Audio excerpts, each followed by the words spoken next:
Bonjour. Comment allez-vous? Alors, on est bien là, on a notre candidate de la gauche unifiée. Évidemment, on va parler de ça ce soir, on va commencer par ça. Bonjour tout le monde, bonjour, comment allez-vous? J'essaie de vous lire un petit peu. Pourquoi elle? Bah parce que plus de 400 000 gens se sont inscrits pour voter, et ces 400 000 représentent sans doute assez bien toute la gauche et tout le potentiel d'électeurs de gauche pour que on reconnaisse ce scrutin comme légitime et valable, hein, j'imagine. Jean-Luc a immédiatement annoncé son retrait, mais tout le monde a annoncé son retrait. Voilà, tout le monde est derrière Taubira dans cette timeline. C'est pas vrai, hein. C'est pas vrai. Bon, voilà, bon, moi, vous savez, ici, je suis pas très convaincu par la candidature Taubira. J'ai vraiment l'impression que c'est le centre-gauche, voilà, qui a retrouvé, et encore je dis le centre-gauche, les sociaux-libéraux. J'avais appelé ça la gauche bourgeoise dans un épisode. Je trouvais que ça marchait mieux, parce qu'on est là, les sociodémocrates. Oui, mais enfin, les sociodémocrates, il y a sociodémocrates et sociodémocrates. Hein. Lénine, en son temps, faisait partie des sociodémocrates. Bon, voilà, les sociodémocrates, ça me paraît pas marcher. Les sociaux-libéraux, oui, peut-être un peu plus. Mais alors, ce qui me paraît le mieux marcher, c'est quand même la gauche bourgeoise, il me semble. C'est-à-dire une certaine sociologie qui veut pas de Mélenchon, hein, manifestement, parce qu'il y a des trucs qui leur plaisent pas, voilà. Et qui préférerait Taubira parce qu'elle parle bien. Donc, c'est assez représentatif des gens qui ont organisé la primaire populaire, quoi. Qui était plutôt Jadot compatible, je pense, à la base. Et qui, bon, se sont embarqués dans un truc.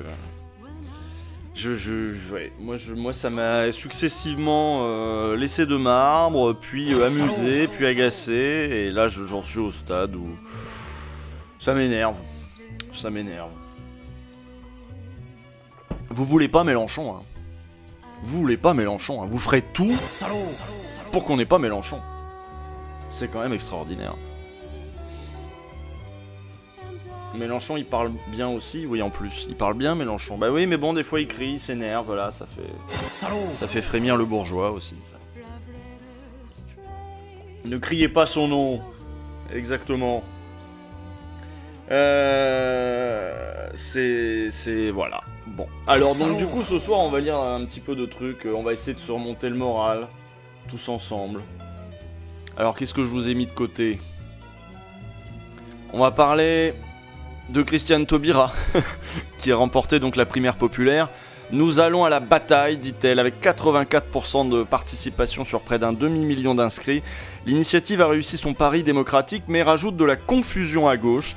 Yannick Jadot, Jean-Luc Mélenchon et Anne Hidalgo ont tous rejeté l'hypothèse d'une union autour de l'ancienne ministre en vue de la présidentielle. Donc voilà, on est vraiment...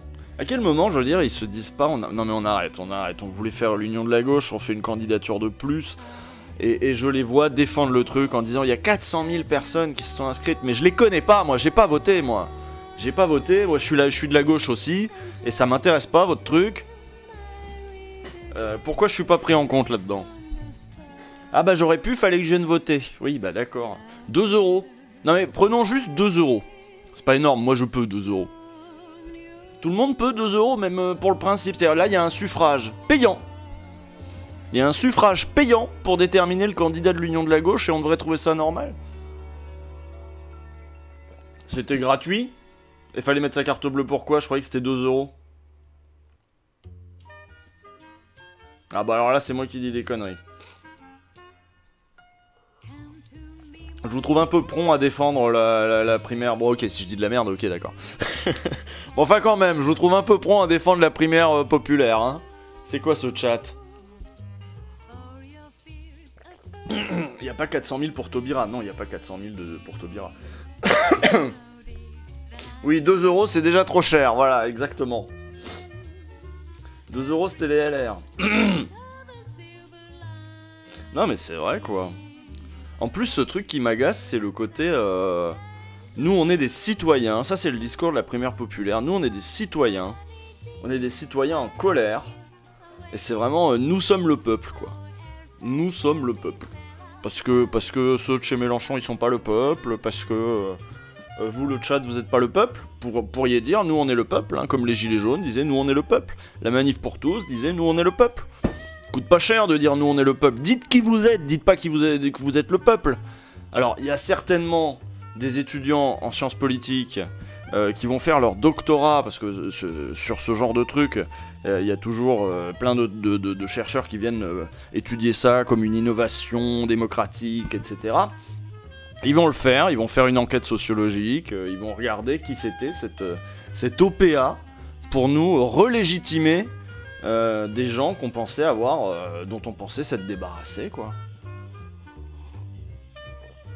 Je suis un homme en colère, exactement. Donc, voilà, on va commencer par Mathilde Goannec, qui, pour Mediapart, a fait un reportage à la soirée de l'Union Populaire. Vous savez ce que j'ai entendu hier ? De l'Union Populaire, qu'est-ce que je dis ? De la primaire populaire, c'est vrai que tout le monde est populaire, de toute façon. J'ai entendu sur France Info, j'ai entendu à la radio hier soir, que apparemment le correspondant pour France Info, qui était en reportage sur le terrain lors de la soirée, machin, avait... entendu que parmi les gens qui étaient présents là ce soir, ça espérait fort que ce soit pas Mélenchon devant. C'était peu probable, mais enfin ça espérait fort, parce qu'ils se voyaient pas faire campagne pour Mélenchon. Donc c'est ça le nœud du truc, ce qu'on veut pas dire. Ce qu'on veut pas dire, c'est que la primaire populaire, c'est vraiment un tout sauf Mélenchon. Sortez-nous quelqu'un d'autre que Mélenchon. Mais bien évidemment que c'est Mélenchon qui a toute légitimité à prendre la tête du camp de la gauche. Vous avez vu tout ce qu'il a abattu comme travail. Je sais pas, moi ça me paraît... Vous avez mieux que lui ? Alors il a beaucoup de défauts. Et je suis pas avare de critiques sur les dingueries, les dérapages, ou alors... mais reconnaissons que... il n'y a pas d'homme d'État de plus grande envergure à gauche, qui a plus de légitimité à gauche, si on regarde quel est son parcours depuis 20 ans. Le gars a quand même fait les bons choix, il a eu le nez creux. Il a quand même vu loin, vu clair. Et moi je crois que quelque part tout le monde le sait. Tout le monde le sait que c'est lui. Que c'est lui qui est légitime à prendre la tête de la gauche. Et bien sûr qu'il y aura des gens autour de lui pour tempérer, je sais pas quoi, qu'il aurait fallu que des gens se rallient derrière lui. Parce que, en effet, moi-même je préfère Mélenchon entouré, y compris de gens qui viennent d'Europe Écologie Les Verts, etc. Je préfère un Mélenchon bien entouré qu'un Mélenchon tout seul. Mais il n'est pas question de voter pour Mélenchon tout seul. Il va être entouré. D'ailleurs, il y a des ralliements intéressants. Moi, ce qui se passe à l'Union Populaire, quand je vois Aurélie Trouvé, quand je vois Claire Lejeune, quand je vois ce genre de gens qui rejoignent l'Union Populaire, je me dis que c'est évident. Et que c'est bien qu'il y ait des gens qui ont des parcours divers autour de Mélenchon et qu'il n'y ait pas juste la garde rapprochée autour de Jean-Luc.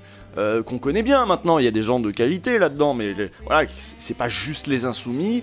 En effet, il y a aussi besoin de ça, mais si vous votez Jean-Luc, ce sera pas Jean-Luc tout seul aux manettes. Alors les gens, ils sont là, ils disent « Ah, ben vous imaginez, il crie fort, s'il avait les codes nucléaires, bien sûr, il va s'énerver un matin, il va dire « Ah, c'est pas possible, qu'est-ce que c'est que ça, salaud, journaliste, et bam, guerre nucléaire, mais dans quel monde vous vivez, quoi ?» Donc bref, c'était vraiment la primaire anti-Méluche. Écoutez-moi les gens, La République, puis l'autre ce matin, attendez, parce qu'ils ont voté pour Taubira, ils savaient pas ce qu'elle allait faire après. Alors oui, il y a une espèce de plateforme en commun de la primaire populaire, il y a une espèce de plateforme avec des mesures, machin, des grandes orientations, une plateforme que le PRG, le parti auquel appartient Christiane Taubira, faut rappeler qu'elle vient des radicaux de gauche. Les radicaux de gauche, qui portent très mal leur nom, sont même plutôt à droite du PS normalement, si vous voulez. Donc voilà, on a ça, on a une plateforme commune de la primaire populaire que les radicaux de gauche trouvent évidemment trop de gauche. Donc j'imagine que Taubira trouve aussi qu'il y a un peu trop de gauchisme là-dedans.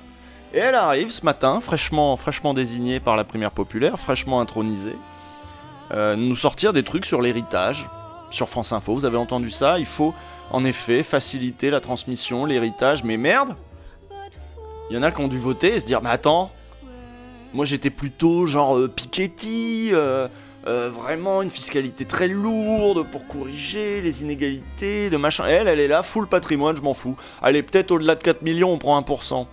Ah, moi, je préfère Jean-Luc qui me dit, au-delà de 12 millions, on prend tout. Et il a changé, maintenant il dit, on donne tout aux jeunes. Voilà, la transmission. Mais voilà, bon, les gens vont découvrir qui est Taubira maintenant. Mais c'est fou à quel point ces gens qui se croient intelligents, qui se croient cultivés, qui se croient politisés, tombent par ignorance, enfin par... comme des lapins de 3 semaines, si tu veux, dans des pièges aussi nuls que ça. Alors, deux choses l'une. Soit ces bourgeois de gauche qui voulaient pas voter Mélenchon se sont fait avoir par Taubira. Bon, peut-être qu'ils espéraient qu'elle soit un peu plus radicale, parce que c'est quand même la génération climat, hein, même si c'est des enfants de bourgeois, c'est quand même la génération climat, je pense qu'ils aspiraient à une certaine radicalité tout de même. Donc soit ils sont un peu déçus, soit en fait, faut prendre sérieusement en compte l'hypothèse selon laquelle c'est aussi ça que ces gens voulaient, en fait. Du centre-gauche. Ils voulaient du centre-gauche, ils voulaient le retour de la gauche bourgeoise, ils voulaient pas des grandes embardées révolutionnaires de Mélenchon. Avec sa révolution citoyenne, avec ses grandes... allez, on redéfinit toutes les tranches d'impôts, et puis là je prends tout, et puis là on déploie les hydroliennes, l'économie de la mer, on arrête le nucléaire, on fait une diplomatie altermondialiste. Alors on lui saute beaucoup dessus, sur ce qu'il va dire, sur la Russie, etc., Il y a plein de trucs, hein. Faudrait prendre les trucs un par un, mais globalement, moi, je suis assez pour une diplomatie altermondialiste, si on l'oppose à une diplomatie atlantiste. Moi, ça me va assez. Il y a d'autres critiques que j'aurais quand même sur la politique internationale de Mélenchon. Il y a quand même un truc sur la grandeur de la France, machin. Ça reste quand même un peu la France impérialiste, dans une certaine mesure, ce qu'il nous promet pour l'international. Il propose une diplomatie à la De Gaulle. Il propose, oui et non, oui, un peu, oui. Aussi, oui. Donc voilà. Bon, je pense que ces gens sont soit très contents. C'est bon, vous avez fait barrage à Mélenchon avec votre truc, là. Et ben, on va voir ça dans les urnes. On va voir ça dans les sondages, dans les semaines à venir. Donc voilà, on va commencer par le reportage de Mathilde Goannec qui est allée à la soirée des gens qui voulaient pas voter Mélenchon. Ensuite, on enchaîne pour se remonter un peu le moral, sur un tout petit article de Claire Gatinois pour Le Monde qui dit « La cote de popularité de Macron s'effrite peu, mais tout peut changer très vite. » On va essayer de se rassurer sur le fait que, allez, il peut encore se viander, le Macron, hein, c'est pas improbable. Hein. La popularité du chef de l'État a beau être supérieure à celle de ses deux prédécesseurs à la même époque, elle n'est en rien exceptionnelle. Donc on va voir s'il y a moyen d'y croire quand même un peu. Et puis, finalement, on parlait de primaire populaire. Vous savez, une primaire populaire, hein, donc je sais pas, peut-être qu'il y aurait les classes populaires dedans, même si c'est pas le peuple, ce serait au moins une primaire qui aurait réuni les classes populaires. Ce qu'on sait de la sociologie des gens qui participent aux primaires nous encourage pas à penser qu'il y a eu une participation massive des classes laborieuses, des précaires, de ceux qui en chient, qui se lèvent tôt le matin pour aller nettoyer les bureaux des startups dans lesquels vous allez imaginer l'avenir de la gauche. Mais enfin, on va en parler quand même ce soir, les quartiers populaires au cœur de la campagne. Voilà, les quartiers populaires qui ont certainement pas beaucoup voté, mais qui, on l'espère, vont peut-être voter lors du scrutin en avril. Dans ces territoires utilisés comme bouc émissaire par les candidats de droite et d'extrême droite et où l'abstention domine largement, la gauche ne cesse de perdre des voix. Et la question, c'est comment on les retrouve. Est-ce qu'on peut les retrouver avec une candidature Taubira ? Est-ce qu'on peut les retrouver avec une candidature de centre-gauche en sachant que c'est précisément parce que le centre-gauche n'a cessé de trahir qui dans son électorat ? Ceux-là, les prolos, les exploités, etc. C'est ceux-là à qui elle a dit, bah écoutez, la mondialisation, faut que ça avance, faut qu'on accompagne, faut qu'on soit moderne, faut qu'on ait des champions français, etc. Il faut être moderne, il faut enchaîner, les petits contrats ici, les petits contrats là-bas. Nous, on va essayer de vous protéger un maximum des dangers du néolibéralisme, mais vous savez, on peut pas faire grand-chose, hein, etc. Bon, bah ces quartiers-là, Mélenchon leur dit autre chose. Est-ce que ça peut suffire à les mobiliser ? On sait pas. Mais enfin, en tout cas, je vois pas ce que leur dit Taubira. Et toi, Boarf, j'hésite entre m'abstenir contre la droite qui nous méprise ou contre la gauche qui nous ignore. Voilà. D'ailleurs, c'est ce qu'on reproche énormément à Mélenchon, hein, c'est de s'adresser au quartier populaire. En fait, s'adresser au quartier populaire, c'est déjà s'adresser aux islamistes ou je sais pas quoi. Enfin, il y a toute une rhétorique hein, pour dire que en s'adressant au quartier populaire, la France insoumise a trahi le vrai peuple qui est blanc, qui est de gauche dans les campagnes. Ça, c'est les rouges-bruns qui disent ça. Voilà, ça, c'est les campagnes Fabien Roussel. Comme s'il fallait choisir entre les deux peuples, voilà. Comme si ces deux peuples n'étaient pas mélangés aussi dans une grande mesure. Comme si les musulmans, il n'y en avait que dans les banlieues. Comme s'il n'y en avait pas dans les quartiers à pavillons, dans la ruralité, etc. Mais bon, ça c'est leur ligne, c'est leur rhétorique. Mais enfin bref, je me perds. Nantes révoltée, groupe d'ultra-gauche aux médias engagés. C'est un article de Loris Guémard pour Arrêt sur Image. Un article long qui revient sur cette affaire de dissolution du média Nantes révoltée, un média d'ultra-gauche, ou enfin un média engagé, un groupe d'ultra-gauche. On va voir ce qu'a trouvé Loris Guémard en faisant son enquête. Est-ce qu'il faut s'inquiéter des projets de dissolution de ce média par Darmanin? Est-ce qu'il va ouvrir la voie à d'autres dissolutions? Quand est-ce qu'il va demander la dissolution de Mediapart? Pourquoi pas? Jusqu'où on va en fait avec ça? Et puis en dernier, si on a le temps, toujours pour Arrêt sur Image, Thibaut Prévost, parce qu'Arrêt sur Image, c'est pas seulement des émissions vidéo, des débats avec Schneiderman, etc. C'est aussi un site sur lequel il y a des journalistes qui font des dossiers, qui font des bons dossiers, qui bossent bien, qui a fait une chronique sur Élise, le Tinder de la politique, et il a mis L' apolitique, Thibaut Prévost. En 3 semaines, 2 parfaits inconnus ont constitué une base de données qui regroupe les opinions politiques précises d'1 million de Français, sans que personne, journaliste comme régulateur, n'y trouve rien à redire, comme le scandale Cambridge Analytica semble loin. On va revenir là-dessus. Oui, j'ai vu qu'il y avait Gaspard qui était dans les bails. J'ai pas compris exactement dans quelle mesure il est mélangé à ça, parce que j'ai vu les deux devs là qu'on fait ça. Je crois que ils se connaissent peut-être d'HEC Montréal ou un truc comme ça. Enfin bon, bref. Je sais pas dans quelle mesure Gaspard est mêlé à ça, mais on va pas parler de Gaspard, on va parler aussi du traitement médiatique de cette appli. Moi je me souviens, je l'ai fait le truc, et il m'a dit qu'il fallait que je vote pour Anne Hidalgo. En deuxième, j'avais Jean Lassalle. Non, en deuxième, j'avais Nathalie Arthaud, quand même. J'avais dû dire oui à plein de propos. J'avais dû dire oui à Anne Hidalgo, c'est moi, doubler le salaire des profs. Il y avait doublé le salaire des profs. Moi, je fais bah ouais, vas-y. Moi, je m'en fous, on double le salaire des profs. Et ensuite, j'ai dû tomber sur les trucs d'Arthaud et faire bah oui aussi. Et j'ai dû tomber sur les trucs de Jean Lassalle et dire bah tiens, ça oui aussi, pourquoi pas. Je sais plus ce que c'était. Mais du coup, j'ai. Voilà, j'ai Anne Hidalgo, Arthaud et Jean Lassalle en 3ème position. Donc ça m'a pas l'air fiable comme appli. Surtout après ce que je viens de vous forcer là sur Jean-Luc. Et puis ensuite, bah, pour la pause du midi, enfin de la pause du mi-stream, quand j'aurai lu les 3 premiers articles, je vous propose un aperçu de ma vidéo qui sort, notre vidéo, qui sort pour Blast. Quand mercredi normalement. Qui du coup parle de De Villiers, de Philippe De Villiers. On va se regarder un petit bout, je vais vous teaser un petit peu de ça. Alors moi j'ai calé les musiques là, mais la version que je vais vous montrer, il n'y a pas de musique dessus, faudra s'imaginer avec des musiques, ce sera mieux avec des musiques. Donc voilà, je vais vous mettre un extrait de ça, c'est juste pour vous, c'est une exclue totale. Voilà. Bon, bah on va commencer avec la primaire. Ah ça a commencé.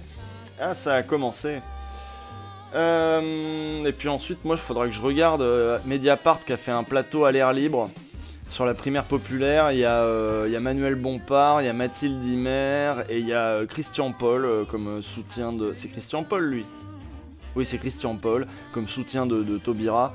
Je vous encourage peut-être à regarder ça après si vous voulez avoir plus de primaires populaires et un débat où Manuel Bompard est agacé, hein, Manuel Bompard qui s'occupe de la campagne de Mélenchon, Christian Paul est donc un soutien de Taubira, et Mathilde Imer est une des organisatrices de la...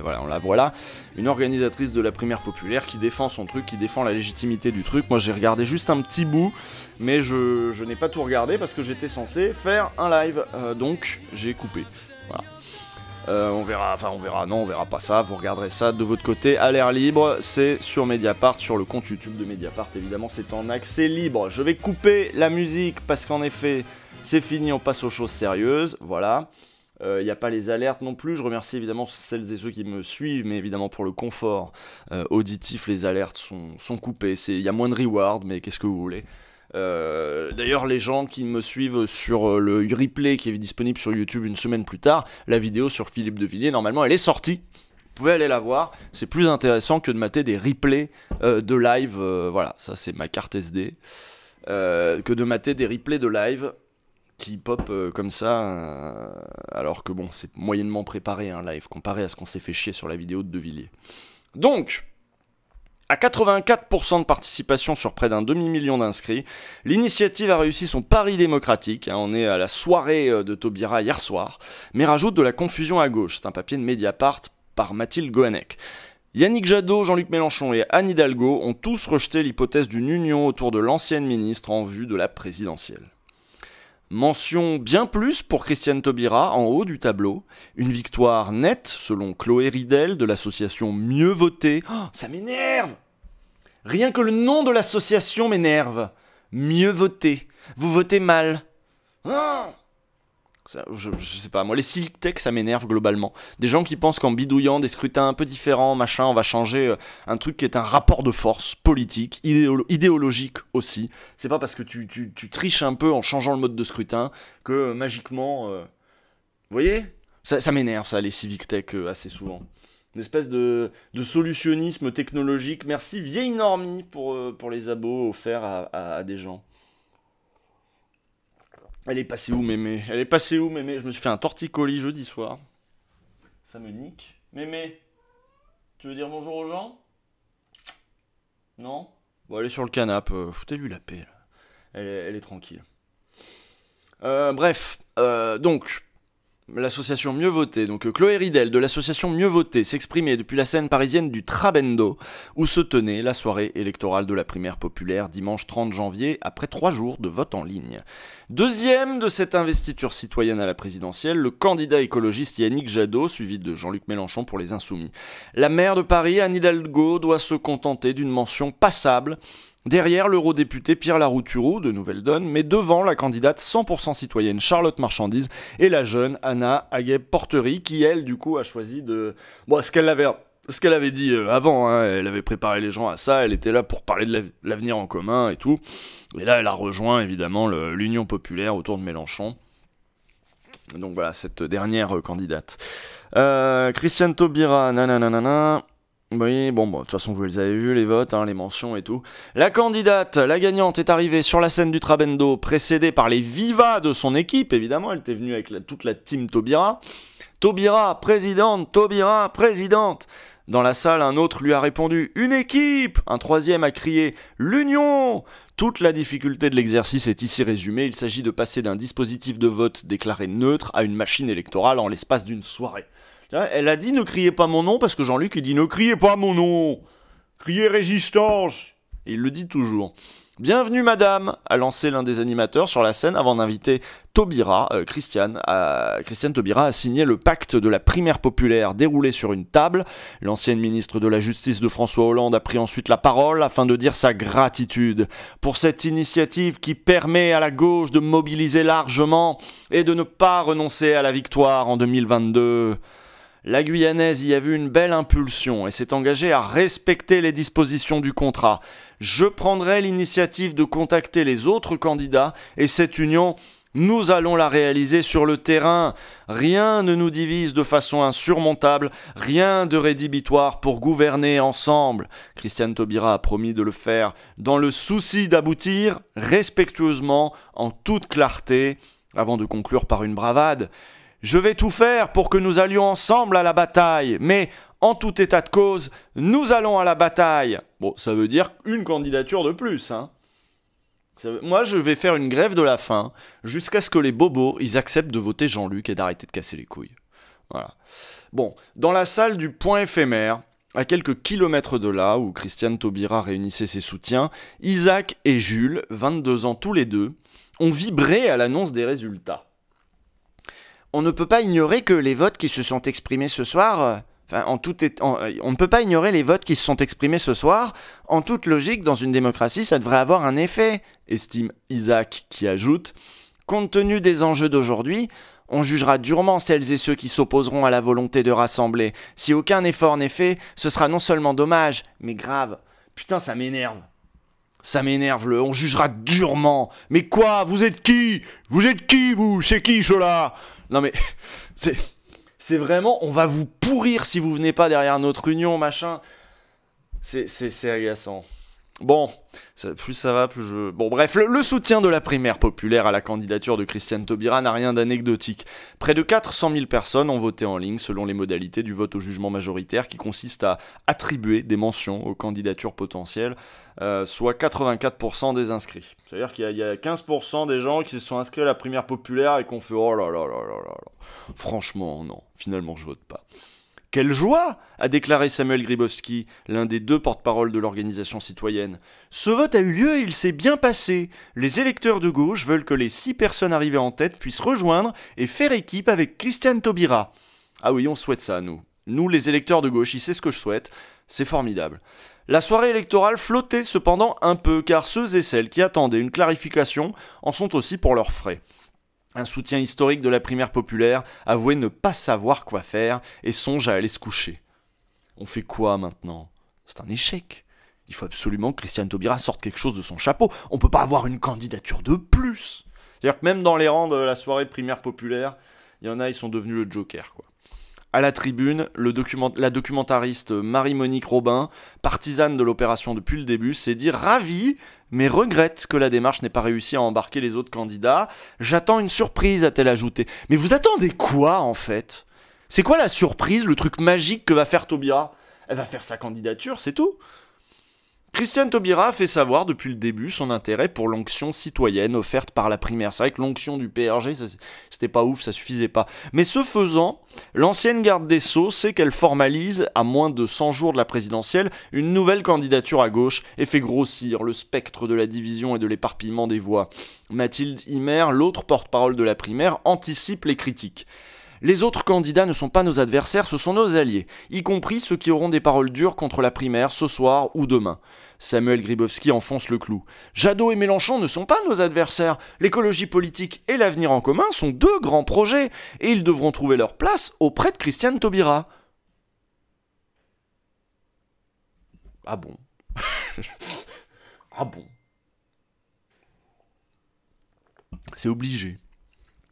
Jean-Luc Mélenchon, candidat de la France Insoumise à l'élection présidentielle, a effectivement réagi dimanche soir à l'annonce de la victoire de Christiane Taubira. Elle a enfilé la chaussure qui avait été préparée pour elle, a-t-il déclaré sur le plateau de France 5 avant de lâcher. J'en ai un peu marre des appels téléphoniques où on me prend pour une bille. Ça finit par m'indisposer. Pour conclure, vivez votre vie, tâchez de convaincre, amenez des gens aux urnes, expliquons-nous, comparons, une démocratie c'est fait de ça.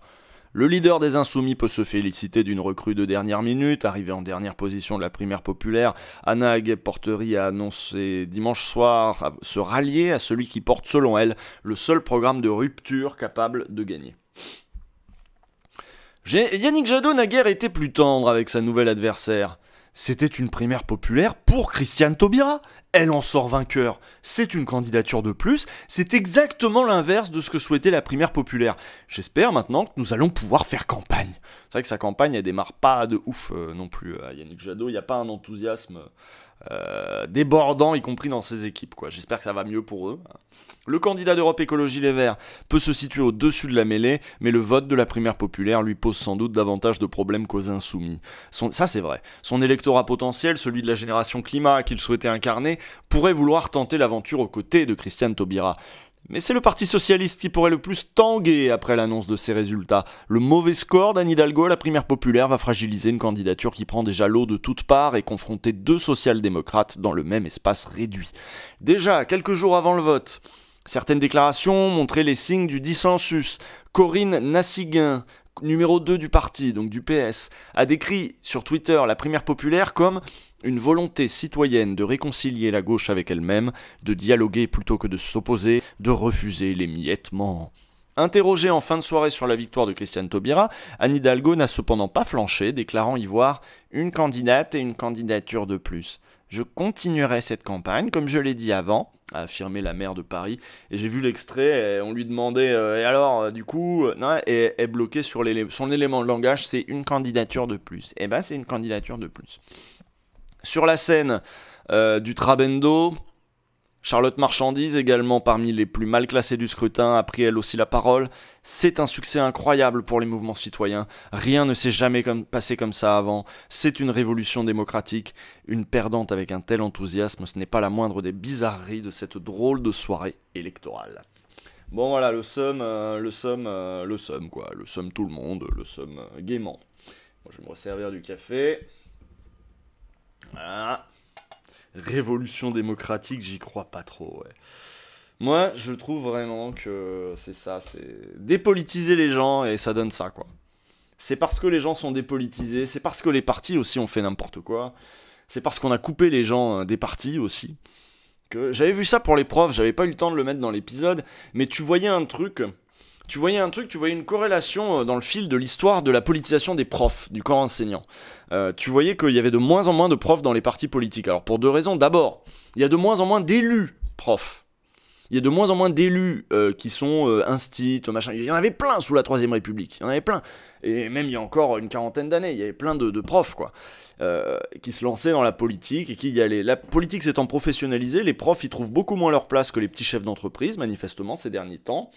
Et résultat, l'inverse est aussi vrai. C'est-à-dire que dans les lycées, dans les collèges, dans les écoles, il y a de moins en moins de gens qui appartiennent à un parti. Donc, qui ont des remontées du parti, qui militent, qui politisent leurs collègues autour d'eux, etc.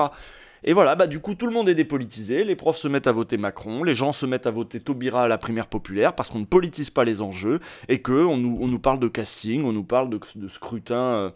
révolutionnaire, c'est génial, vos bulletins, machin, majoritaire, la truc là. Bref.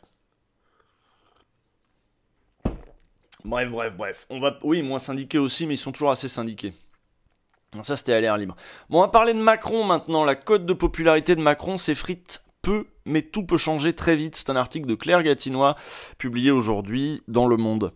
La popularité du chef de l'État a beau être supérieure à celle de ses deux prédécesseurs à la même époque, elle n'est en rien exceptionnelle. Voilà, on arrête avec la gauche, concentrons-nous sur Macron, qui peut tout à fait se faire bouffer par Pécresse. Hein. C'est un truc qui peut arriver, il suffit que Pécresse fasse une bonne campagne et que lui galère, notamment sur la question de la hausse des niveaux la hausse des prix et des trucs comme ça.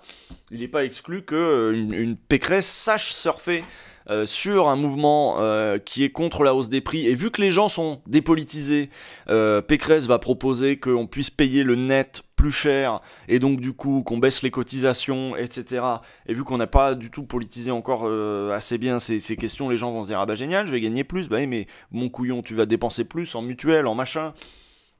Bref, elle peut tout à fait griller la priorité à Macron sur un truc comme ça, en promettant des baisses de taxes, etc., qui pourraient plaire à droite, et qui pourraient dire aux gens de droite des classes populaires, vous allez voir, vous allez y gagner, etc., enfin pour rouler dans la farine une bonne partie de l'électorat, et pourquoi pas marcher sur les plates-bandes de Macron. Douter n'est pas dans l'ADN de la Macronie. À moins de 3 mois du premier tour de l'élection présidentielle prévue le 10 avril, l'effritement de la cote de popularité d'Emmanuel Macron, pas encore officiellement candidat à sa réélection, n'est pas de nature à remettre en cause la confiance des troupes. Ah donc on est d'accord, ça s'effrite.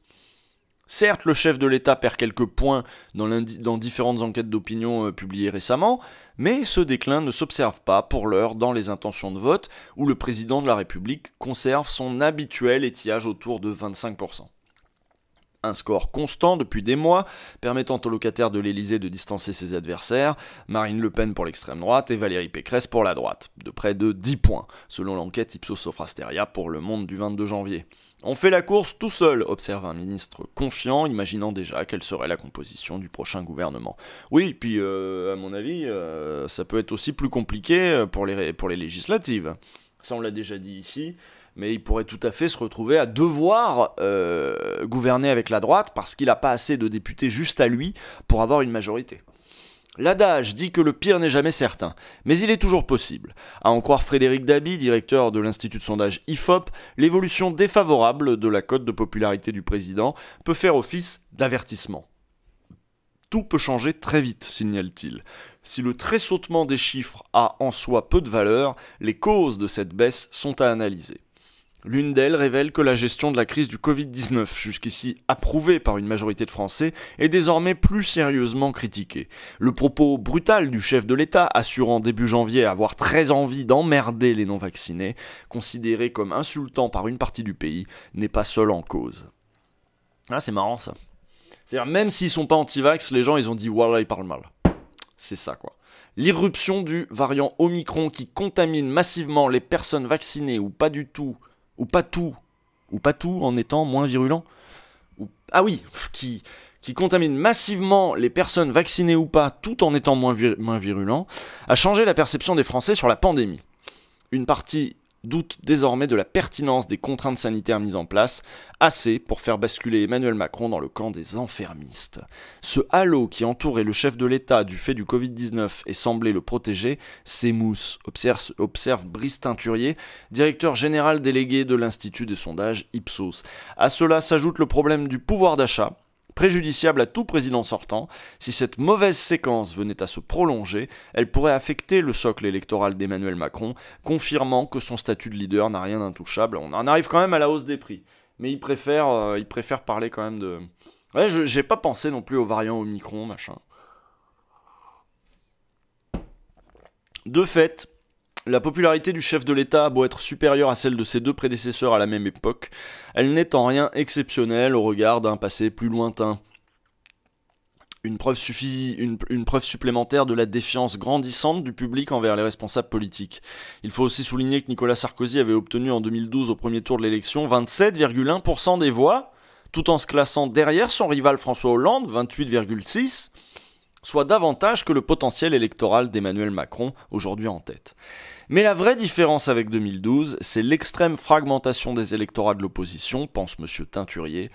10 ans plus tôt, l'élection s'était jouée bloc contre bloc, rappelle l'analyste, lors d'un scrutin qui avait pris les allures de référendum pour ou contre Nicolas Sarkozy. L'hyper-président sortant de droite s'opposait au président normal de gauche, et c'est vrai que eux rassemblaient plutôt leur famille autour d'eux.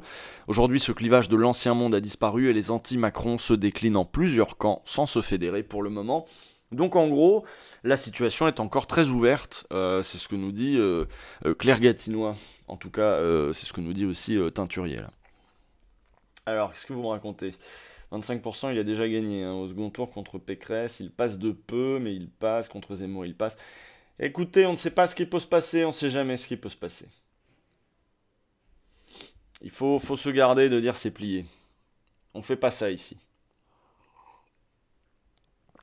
Mélenchon sur C8, on en parle. Bah moi j'ai regardé, j'ai fait mes devoirs, enfin le soir je pouvais pas, j'étais à backseat, mais j'ai regardé ça le lendemain.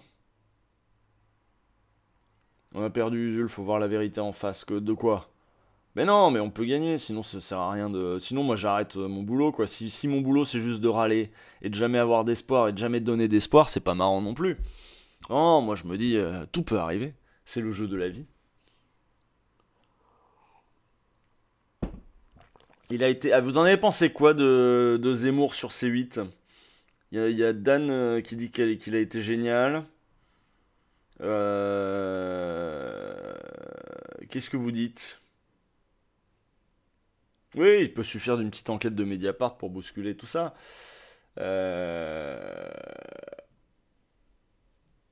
Face à Baba, oui. Il était marrant.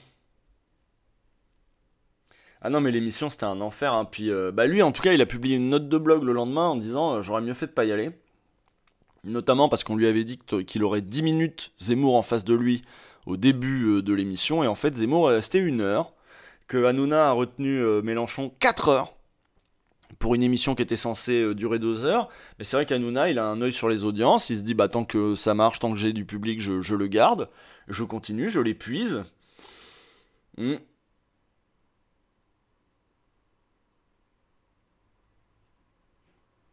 C'est Juppé qui va gagner.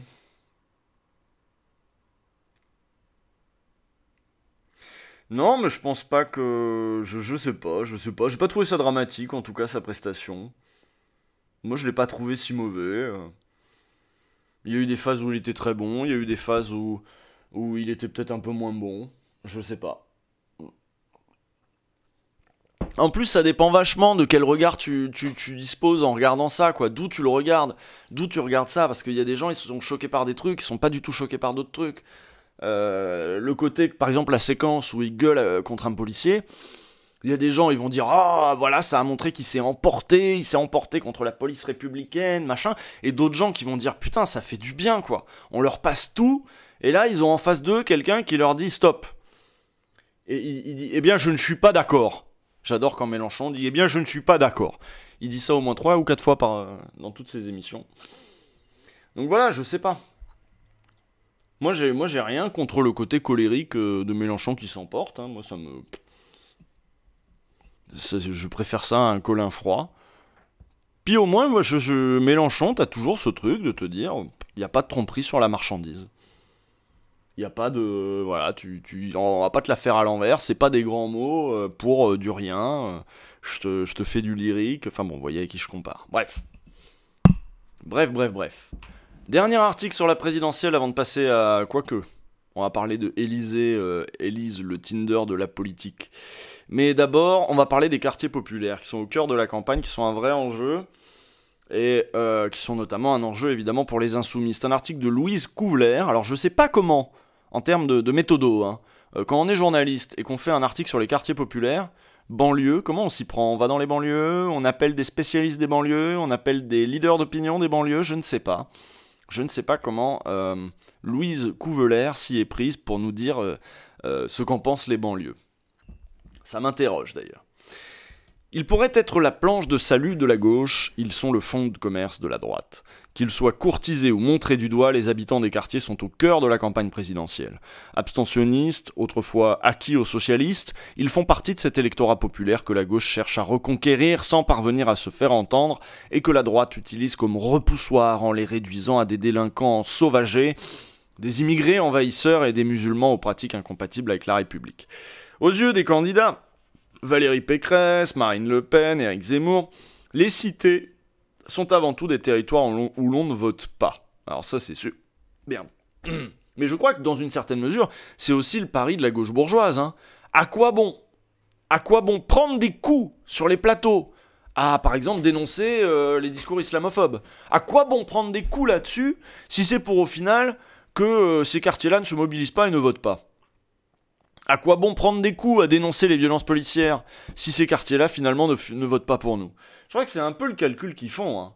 Et c'est pour ça que, dans une certaine mesure, oui, je trouve que le calcul qu'ont fait les Insoumis est plus courageux, plus noble, et je sais pas s'il est plus malin. Mais enfin, en tout cas, ça les honore. Aux yeux des candidats, Valérie Pécresse, Marine Le Pen, machin, les cités sont avant tout des territoires où l'on ne vote pas. Oui, et puis surtout, ils sont dans une stratégie de la bourgeoisie de guerre de classe. Hein, comme par hasard, l'adversaire, c'est les quartiers populaires. Alors, ils se vantent de défendre le bon peuple, le vrai peuple, machin, contre un mauvais peuple.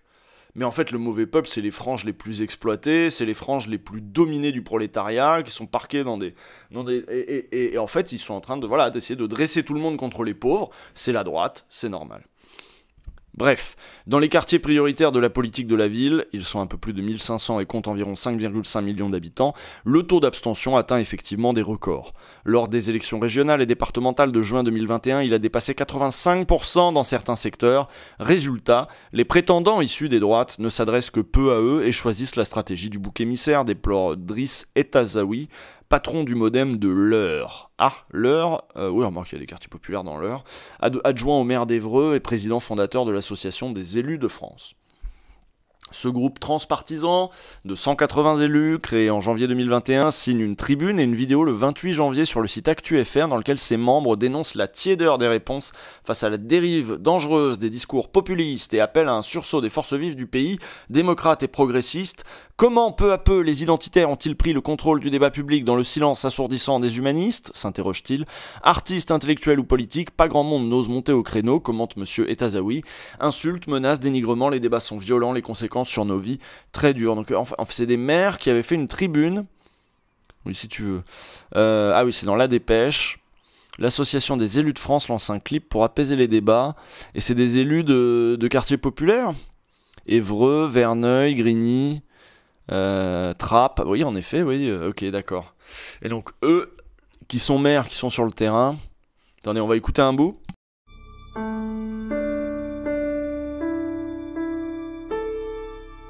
Le printemps n'est plus républicain.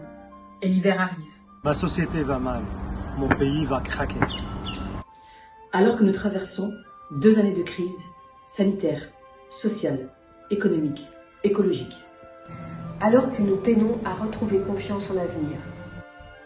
Comment peut-on se laisser entraîner dans des débats nauséeux sur tel ou tel prénom? Sur la définition xénophobe, exclusive, rabougrie du statut de français. Comment? Bah, vous rigolez sur le montage, etc. Mais moi, je trouve ça intéressant comme initiative. C'est-à-dire d'avoir des gens, même des centristes, qui sont là à dire ça devient dégueulasse, là, le débat public. Nous, on est des maires. Non, mais c'est pas atroce. Bah oui, c'est cool en vrai. Bah oui. De se dire, ça permet aussi de se dire ce que vous voyez à la télé, là, les Parisiens, les débats sur voilà, les chaînes d'infos en continu, les obsédés de l'islam, les obsédés de la délinquance, de l'insécurité, de machin. Y a même des gens du centre qui n'ont pas été convaincus par cette rhétorique et qui ont envie de parler d'autre chose et qui trouvent ça naze et qu'on en soit là, c'est vraiment navrant, etc. C'est pas... c'est la droite carrément à Évreux. Si, c'est atroce. Non mais le montage est dégueulasse, c'est pas la question. Évidemment. Bah oui, mais ça veut bien dire que... Ce qui confirme ce que je pense, c'est-à-dire le débat public parisien, national, est envahi de paroles d'extrême droite, et ça n'est pas du tout représentatif de ce qui se passe dans le pays. Les gens ne sont pas aussi fachos que les gens que vous voyez à la télé, même les gens de droite. Je pense. Mais ça, j'ai toujours dit, mais ça me confirme, c'est bien. Bref. Après, c'est peut-être des gros cons, localement, ils ont sans doute fait des trucs de merde et tout, j'en sais rien. Mais qui prennent cette initiative de faire ça, je trouve pas ça inintéressant. Dans un communiqué daté du 27 janvier, l'association de maires Villes et Banlieues, qui finalise la mise en place d'une plateforme destinée à interpeller les candidats et leur soumettre des propositions, fait elle aussi part de son inquiétude, d'autant plus forte qu'à la veille de l'élection présidentielle, les sujets d'inégalité, de pauvreté, de mal logement restent largement invisibles et effacés des thématiques de campagne par l'omniprésence de la question identitaire et une surenchère de certains candidats dans la stigmatisation des quartiers populaires. Les équipes de Valérie Pécresse ne s'en cachent pas. Les annonces concernant des mesures sociales ne font pas de buzz. La campagne ne se joue pas sur ces sujets.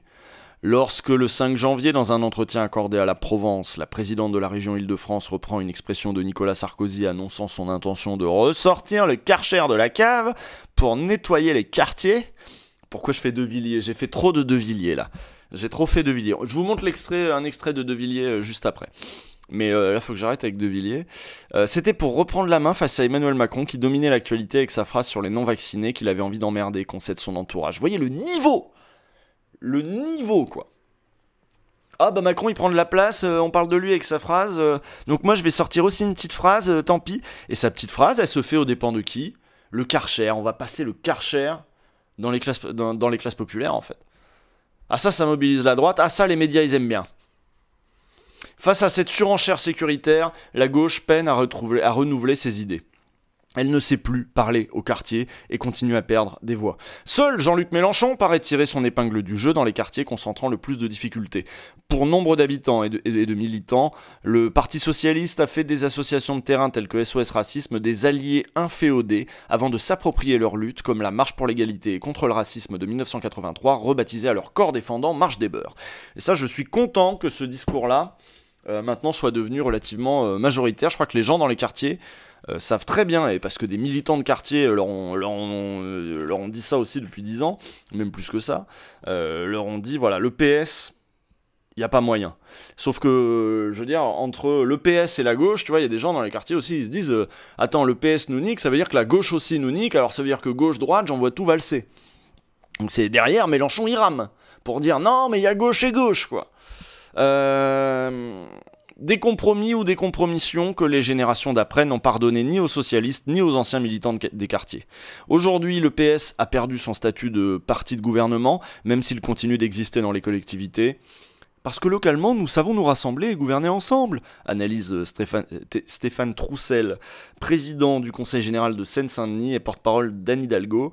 C'est l'éparpillement de la gauche qui nous empêche aujourd'hui d'être entendus et de prendre le lead sur le débat. Non, c'est pas ça. C'est pas ça, je vous jure. Pour l'humoriste Yacine Bellatar, soutien d'Emmanuel Macron en 2017, la blessure est plus profonde et la rupture durable. Et c'est vrai que Yacine Bellatar fait partie de ceux qui avaient cru que Macron allait pas être raciste. Et qu'il allait donner ses chances à tout le monde parce qu'il était moins raciste que les autres, machin.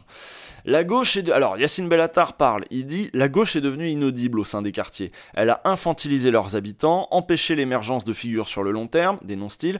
S'il avait été au PS, Obama serait encore à la machine à café. » D'accord, ok.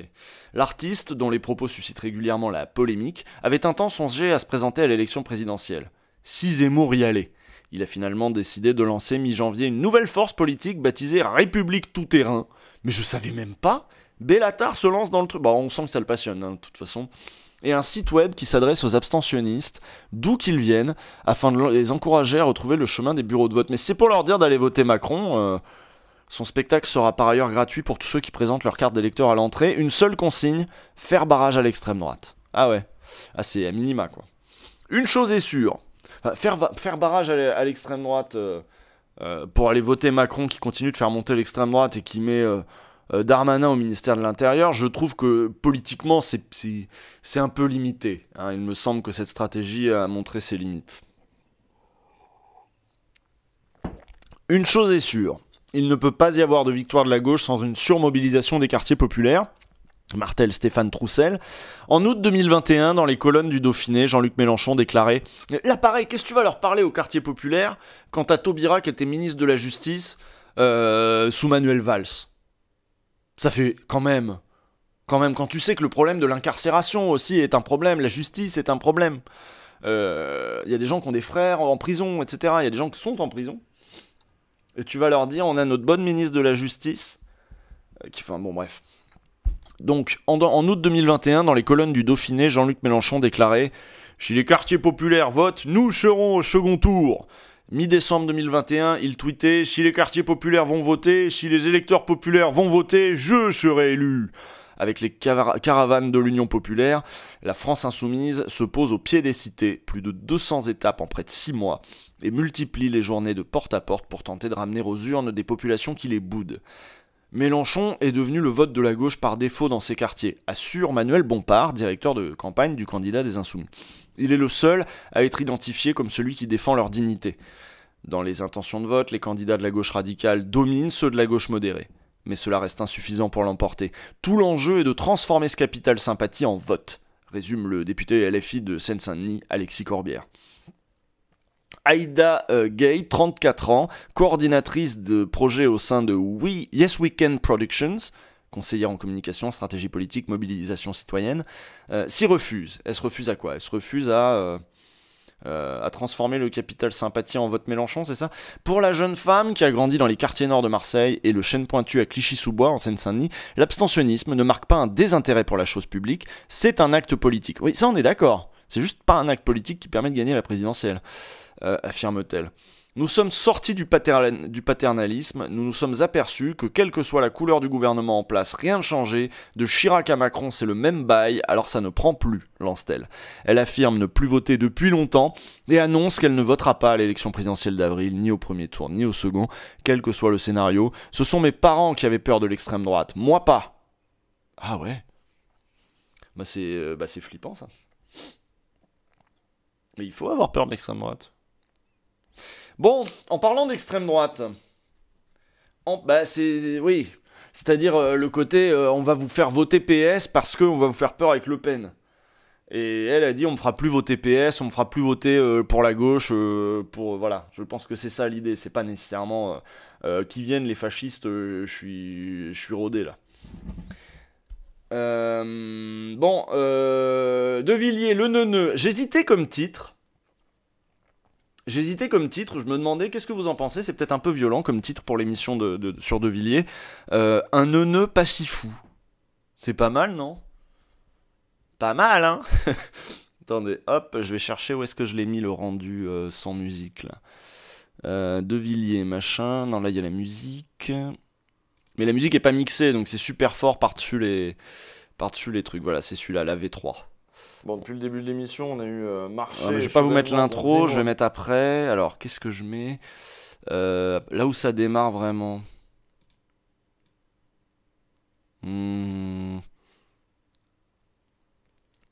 Ouais, allez.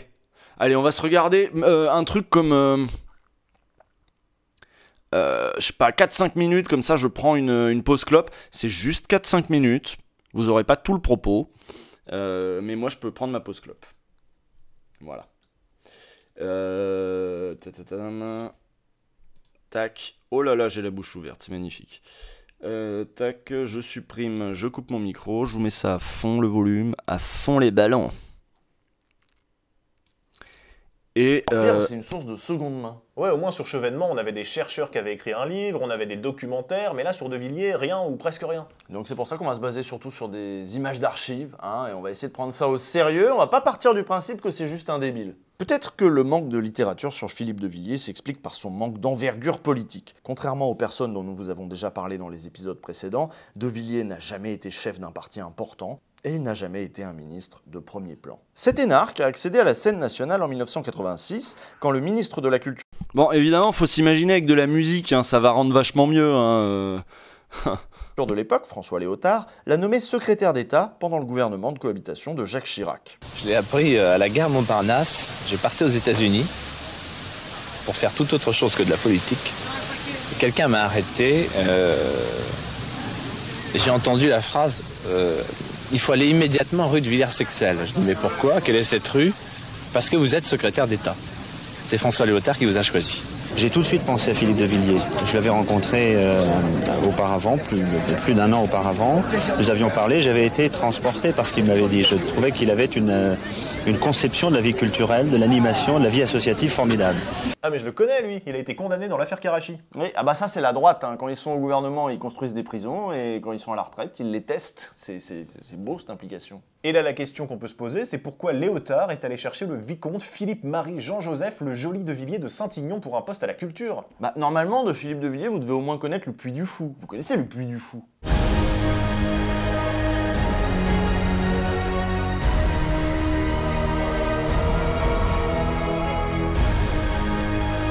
Bon, vous connaissez, hein, les chevaliers, les explosions, les chevals, les méchants révolutionnaires contre les gentils paysans vendéens. Ça en jette, mais ça n'a pas toujours eu cette gueule-là. À 60 km de Nantes, en plein cœur du Haut-Bocage vendéen, rejoignons au pied de son étrange château un homme qui s'est merveilleusement fait revivre au creux de murailles lézardées par les siècles et les guerres, un souvenir impressionniste du passé et du patrimoine de la Vendée. Avec un merveilleux don de soi-même et l'aide totale et bénévole de toute la population des 11 communes environnantes, Philippe de Villiers assure pour une deuxième saison d'été consécutive le succès de son spectacle d'art et d'histoire intitulé « Ce soir, la Vendée ». Ce qu'il faut savoir, c'est que ce spectacle, c'est vraiment son œuvre, hein. À l'époque, le gars, il l'a écrit, il l'a mis en scène, il a mis ses bottes, il a fait le tour de tous les villages là, pour demander aux bonnes gens de travailler pour lui gratuitement. Ah bah ça reste la droite, hein. Ah bah il y a un business model, hein. On y reviendra. Mais il faut avoir en tête que De Villiers, il a vraiment beaucoup investi, il s'occupait de tout là-dedans au début. Qu'est-ce que vous faites là? Là, on fait des fusils. C'est Philippe de Villiers, un soir de répétition, qui nous avait, avec des fusils qui pétaient pas, il nous a simplement dit Chambretot, il faut vous fassiez des fusils qui pètent. Alors, on s'est mis tous ensemble, toute l'équipe de Chambretot, et on a fabriqué des fusils, effectivement, maintenant, qui pètent. Ah oui, mais t'as raison, c'est un génie, c'est un visionnaire, parce que le gars, il voit des fusils qui pètent pas, et il se dit faut que ça pète. Voilà, et résultat, aujourd'hui, tous les fusils pètent. Son engagement va encore plus loin, il a même appris à cracher le feu. Oui, et c'est pas normal, on vous rappelle que c'est un énarque qui crache du feu, qui fait le tour des villages pour habiller les vieux en Moyen-Âge, c'est bizarre, c'est pas normal. Et ce mec-là, quand des gens de droite le reçoivent, ils doivent se dire soit c'est un génie, soit c'est un con. C'est d'ailleurs ce qui a dû se passer dans la tête de Giscard en 1979 quand il a reçu De Villiers dans son bureau pour lui proposer un poste. Le vicomte raconte cette anecdote dans son livre. Oui, c'est dans son bouquin, occupez-vous pas de savoir si c'est vrai, si c'est faux, laissez-vous porter par le récit, c'est comme au Puy du Fou. Valéry Giscard d'Estaing est là, en face de moi. Il me regarde avec son œil de colin froid et, pour ajouter à mon embarras de menu fretin, il mâchonne et savoure sa première question comme un barbon chointant du bec. Monsieur le sous-préfet, on me dit que vous crachez le feu. Oui, monsieur le président, c'est exact. Vous crachez souvent? Bon, c'est n'importe quoi. Oui, c'est n'importe quoi, mais il a quand même créé un truc avec le Puy du Fou. Ouais, De Villiers, s'il passe pour un idiot, c'est qu'à l'époque, il a fait un pari qui semble absurde pour la droite. Il a parié sur la culture. Alors que la culture, c'est de gauche, et particulièrement à l'époque. Dans les années 70 déjà, et encore plus dans les années 80 avec la... Bon, on va s'arrêter là, parce qu'après, on raconte des trucs. Je vous rassure, il y a d'autres imitations. Je me suis vraiment cassé le cul pour bien faire De Villiers. Attendez, je vous mets juste un endroit où il y a l'imitation, vous allez me dire si j'ai De Villiers. Attends, est-ce que c'est celui-là? Ah oui, voilà, tiens. Voilà. Vous me dites si j'ai bien réussi De Villiers, parce que j'ai dû la bosser, parce que je l'avais pas à la base. Dans son territoire. Et mine de rien, sa stratégie, un peu moquée à l'époque, est en fait plutôt bien pensée. Les possibilités que nous offrent les techniques modernes de communication permettent la restitution d'un tissu social à partir de petites communautés. Avec des moyens à la portée de tous, nous quittons l'ère des mass médias pour celle du self-média. C'est la revanche de la société civile sur le tout-État. Voilà. On a bien bossé ou pas? Pas assez aigu, bah... En même temps, c'est De Villiers, il a vieilli, voilà. Bon bref, je pose ma clope. Tout ça, ce sera mercredi, et je peux vous annoncer aussi que l'épisode, je pensais qu'il serait plus court, mais en fait, il fait 30 minutes. Donc 30 minutes sur De Villiers. Bon, faut avoir la dalle, hein, mais bon, au moins il y aura un truc sur Internet, un peu synthétique, sur l'héritage de Philippe De Villiers, parce que nous, l'angle, c'est toujours qu'est-ce que ces gens-là ont laissé dans la culture politique de maintenant. Voilà, en gros. Et on fait quoi pour les chevals? Mais c'est fait exprès, les chevals. C'est fait exprès. Vous êtes bêtes. Bon, allez, je vous ai teasé. Ça, c'est fait. Tac, on revient là-dessus. On continue les articles, peut-être. Et... tac, il est 21h01. Oui, on a le temps pour les deux articles suivants. C'est quoi? On va parler d'abord de Nantes révoltée, groupe d'ultra-gauche ou médias engagés. Alors, tac, on remet ça, voilà. Les gens n'ont pas d'humour, mais oui, les chevals, c'est un truc un peu, c'est un peu les nuls, vous savez, qui calaient des trucs un peu débiles, de mal prononcés, machin. Bon, bref. Nantes révoltée, vous connaissez? Il y a une putain d'explosion. Vous êtes en train de, ça se trouve, de vivre l'histoire. Là, il vient de se passer un gros truc, j'en sais rien. Enfin, il y a eu un gros boom, là, dans Lyon. Vous avez entendu le boom ou pas? Est-ce que vous avez entendu le boom? Non? On a entendu. Les fusils qui pètent, c'est peut-être De Villiers, je sais pas. Je sais pas ce qui se passe. Bref. Nantes révoltée. Groupe d'ultra-gauche ou médias engagés. Nantes révoltée est un groupement de fait d'ultra-gauche appelant à la violence, a résumé le ministre de l'Intérieur pour justifier son intention de le dissoudre.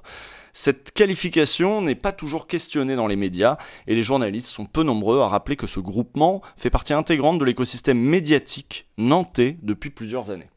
Et c'est vrai que dissoudre un groupe radical, c'est pas pareil que dissoudre un média. Hein, donc là, Gérald Darmanin a dit non, c'est pas un média, c'est un groupe radical. Donc Loris Guémard, pour Arrêt sur Image, nous a fait un petit papier qui essaye de revenir un peu là-dessus, de démêler le vrai du faux. L'annonce par le ministre de l'Intérieur est tombée comme un coup de marteau sur les membres du collectif animant le média Nantes révoltée, une semaine après le lancement public de leur premier magazine papier d'envergure nationale, Contre-attaque. Ils se savaient détester des responsables politiques nantais de la droite et du centre, mais ne pensaient pas que le gouvernement voudrait les dissoudre. Ce mercredi 25 janvier, le ministre de l'Intérieur s'émeut dans l'hémicycle que Nantes révoltée répète sans cesse des appels à la violence pour justifier son souhait d'engager une procédure contradictoire en vue de dissoudre par décret ce groupement de faits d'ultra-gauche, décrit-il aux députés, dont certains applaudissent. Darmanin n'a pas compris qu'on était un média avec 10 ans de travail, de reportage et d'enquête derrière nous, commente Nantes révoltée par téléphone auprès d'Arrêt sur Image. Un média aujourd'hui soutenu par les syndicats CGT, Solidaires, une pétition de 27 000 signatures, une tribune signée par des médias indépendants dans toute la France et un communiqué du SNJ-CGT de France 3 Pays de Loire. J'avais mis un extrait de France 3 Pays de Loire dans ma vidéo sur les profs, et c'était le meilleur extrait de France 3 Pays de Loire que vous pouvez trouver.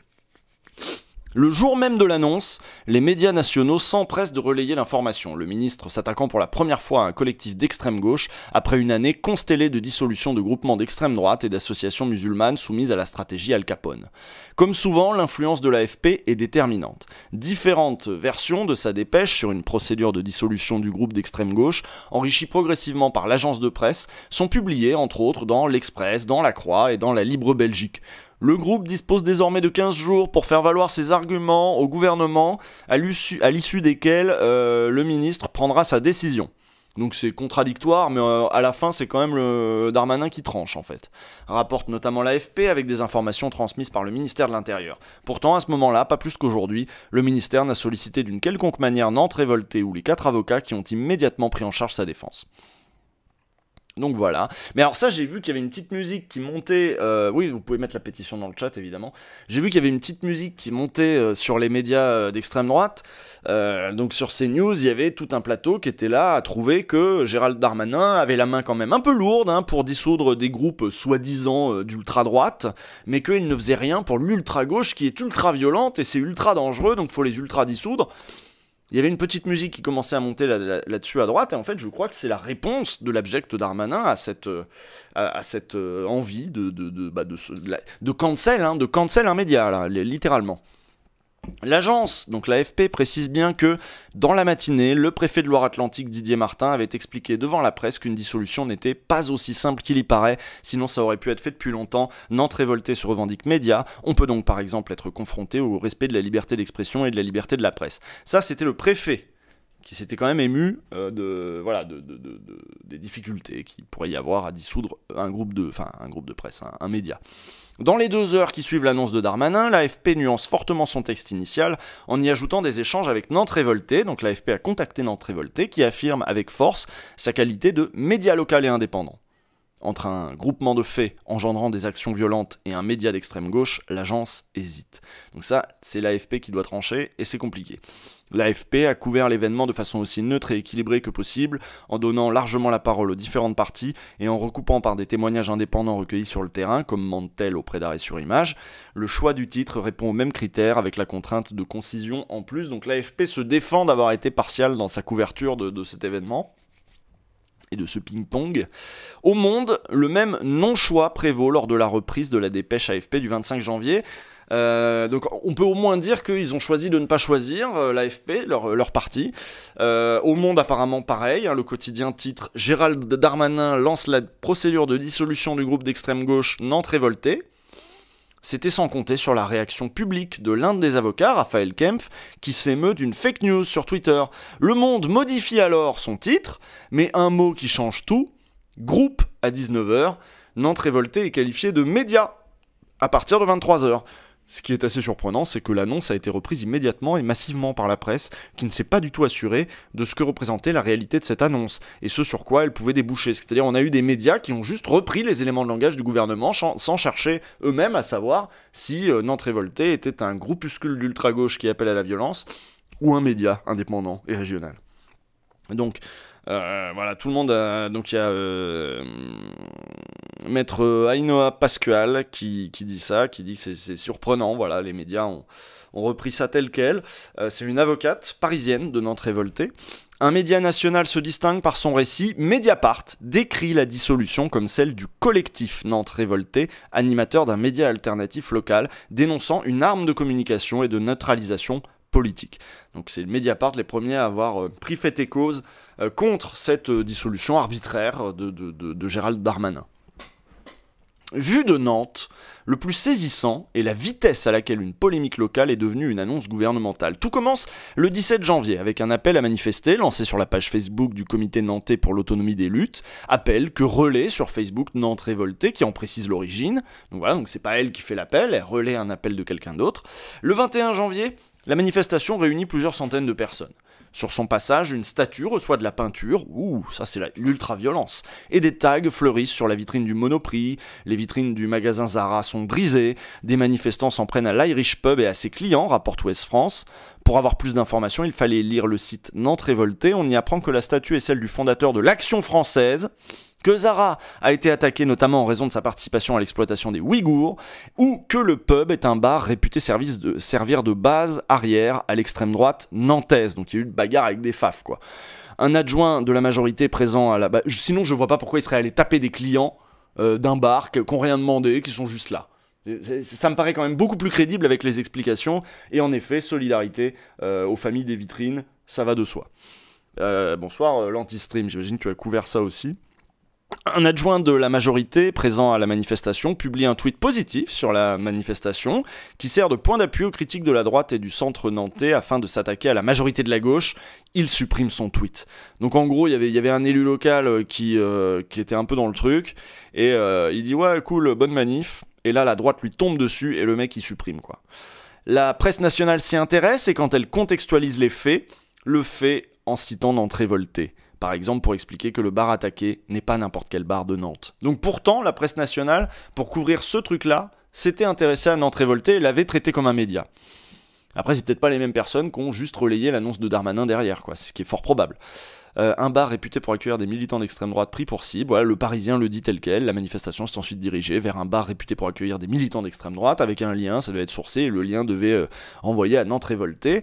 Un serveur et un client du bar ont été blessés dans une altercation avec les militants Antifa, mais ils n'ont pas souhaité déposer plainte selon des sources policières. Tiens, peut-être qu'ils savaient qu'il faudrait peut-être pas trop fouiller sur qui était quoi et pourquoi la bagarre.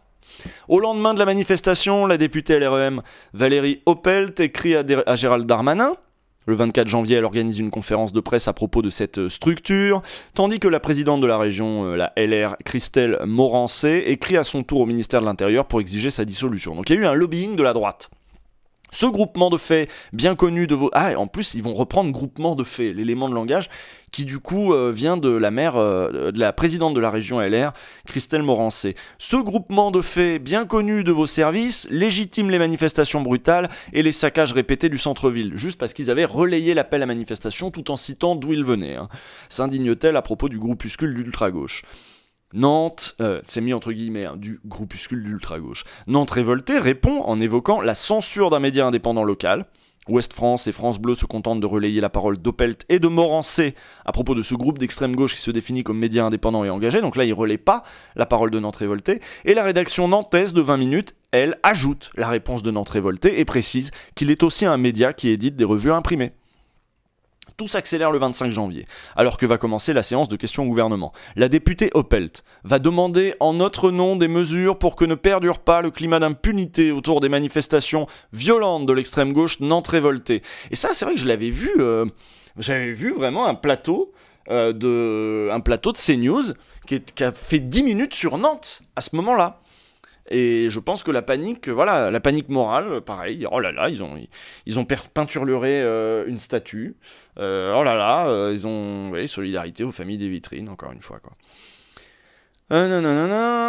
Oh putain, j'ai mal au cou, je me suis fait un torticolis, je vous l'ai déjà dit, mais ça me nique. Va demander donc la députée machin va demander en notre nom des mesures pour que ne perdure pas machin. Donc il parlait sur CNews d'un climat nantais, que Nantes était incontrôlable, qu'il fallait reprendre ça parce que c'était un vivier de l'ultra gauche, ultra violente, ultra nantaise. Machin annonce le train nantais. Attends, je comprends rien. La députée Oppelt va demander en notre nom des mesures pour que ne perdure pas le climat d'impunité autour des manifestations violentes de l'extrême gauche Nantes révoltée. Annonce le très nantais François de Rugy, dont la détestation de Nantes révoltée, qui ne manque jamais une occasion d'évoquer les homards qui causèrent sa chute, est confirmée par tous les interlocuteurs nantais d'arrêt sur image. Donc le mec déteste Nantes révoltée, et le mec il vient de Nantes, et il les a dans le pif de toute façon depuis super longtemps. Aussitôt dit, aussitôt fait par Oppelt. Les nombreux faits de violence constatés, les signalements répétés de nombreux élus motivent cette action. De nombreux élus, donc on voit les 3-4, voilà, répond Darmanin. La polémique devient brutalement nationale. Si relayer des appels à manifester est un motif de dissolution, il va falloir s'attaquer à plusieurs dizaines d'organisations, syndicats, pages Facebook dans ce pays, répond Nantes révoltée 2 heures plus tard. À Nantes, après une brève relayant l'annonce gouvernementale, Ouest France donne dans un second article une large place aux responsables politiques locaux de la droite et du centre, joints par la rédaction, et 16 petits mots à la réponse publiée par Nantes révoltée. Le média n'est pas contacté par Ouest France. Voilà, bon, Darmanin, nanana. Ah, il y a une vidéo ? Non, il n'y a pas de vidéo, ils ont pas mis la vidéo, c'est juste une capture. Ouest France, machin. Ah oui, Ouest France, ils peuvent pas s'encadrer avec Nantes révoltée. Donc c'est un journal qui du coup accueille favorablement l'annonce de la dissolution d'un média indépendant. Ça fait plaisir. À lire les articles publiés ces dernières années, une sourde hostilité semble prévaloir dans le traitement de Nantes révoltée par Ouest France, ainsi que par d'autres médias locaux, le plus souvent en attribuant la responsabilité de manifestations à Nantes révoltée de manière erronée. Par exemple, le 30 juillet 2021, le quotidien régional indique à ses lecteurs au sujet d'une manifestation anti-pass que le collectif Nantes révoltée donne rendez-vous à 14h à la croisée des trams, laissant penser qu'il en est à l'origine. C'est faux. Si Nantes révoltée soutient la manifestation et encourage ses lecteurs à s'y rendre, celle-ci est à l'appel des syndicats CGT et FO. D'ailleurs, ce jour-là, un cadre du RN nantais frappe un manifestant à la matraque télescopique. La photo est révélée par Nantes révoltée le 1er août, mais il faut attendre les 4 et 5 août pour que Ouest France l'évoque, tandis que son cousin, Presse Océan, donne la parole en longueur au cadre du RN. Contrairement à Libération, ni l'un ni l'autre ne mentionne Nantes révoltée, qui les critique. Ici, aucune dissolution ne suit. Dissolution pour Nantes révoltée, protection pour les fascistes. C'est dans des petits trucs comme ça que se manifeste finalement cette complicité aussi de la bourgeoisie et sa complaisance à l'égard de l'extrême droite. C'est dans des petits trucs comme ça. En tant que média dominant, on se fait régulièrement tacler par Nantes révoltée. J'ai beaucoup de confrères qui vivent ça assez mal, analyse auprès d'Arrêt sur Image la journaliste de France 3 Pays de Loire, élue SNJ-CGT, Éléonore Duplay. Depuis des années, il y a un amalgame entre les manifestations qui dégénèrent et Nantes révoltée dans les articles de presse et chez les politiques locaux. En 2016, alors que les manifestations se succèdent contre la loi travail, Ouest France mentionne Nantes révoltée comme organisateur. Cette page Facebook, très suivie, pilote certaines manifs non syndicales qui dégénèrent en violence. Ça, c'était écrit dans Ouest France. Les membres de Nantes révoltée sont furieux. On était un peu choqués, indique-t-il à Arrêt sur Image. Et il souligne que c'est la seule fois où on nous a vraiment contactés pour nous donner la parole. Le média indépendant lundi matin se penche sur l'affaire. Des sociologues tout aussi mécontents décident d'envoyer une lettre ouverte au quotidien régional. Donc voilà, ils ont chargé le truc... Ils chargent Nantes révoltée depuis assez longtemps. En fait, c'est une vieille histoire. Ces sociologues restent anonymes, à l'exception de l'universitaire nantais Gildas Loiran. Il connaît personnellement des auteurs de Nantes révoltée, dont certains peuvent être menés à couvrir, mais aussi à participer à des manifestations, y compris au sein du cortège de tête ou du Black Bloc. La ligne éditoriale de Nantes révoltée valorise une esthétique de la manifestation et de l'occupation de rue, analyse-t-il. La lecture politique locale, comme la lecture médiatique dominante à l'initiative d'Ouest France, est de faire une assimilation brutale, directe, qui les conduit à affirmer et à prétendre que toutes les manifestations qui dégénèrent sont du fait de Nantes révoltée, estime aussi le chercheur auprès d'Arrêt sur Image.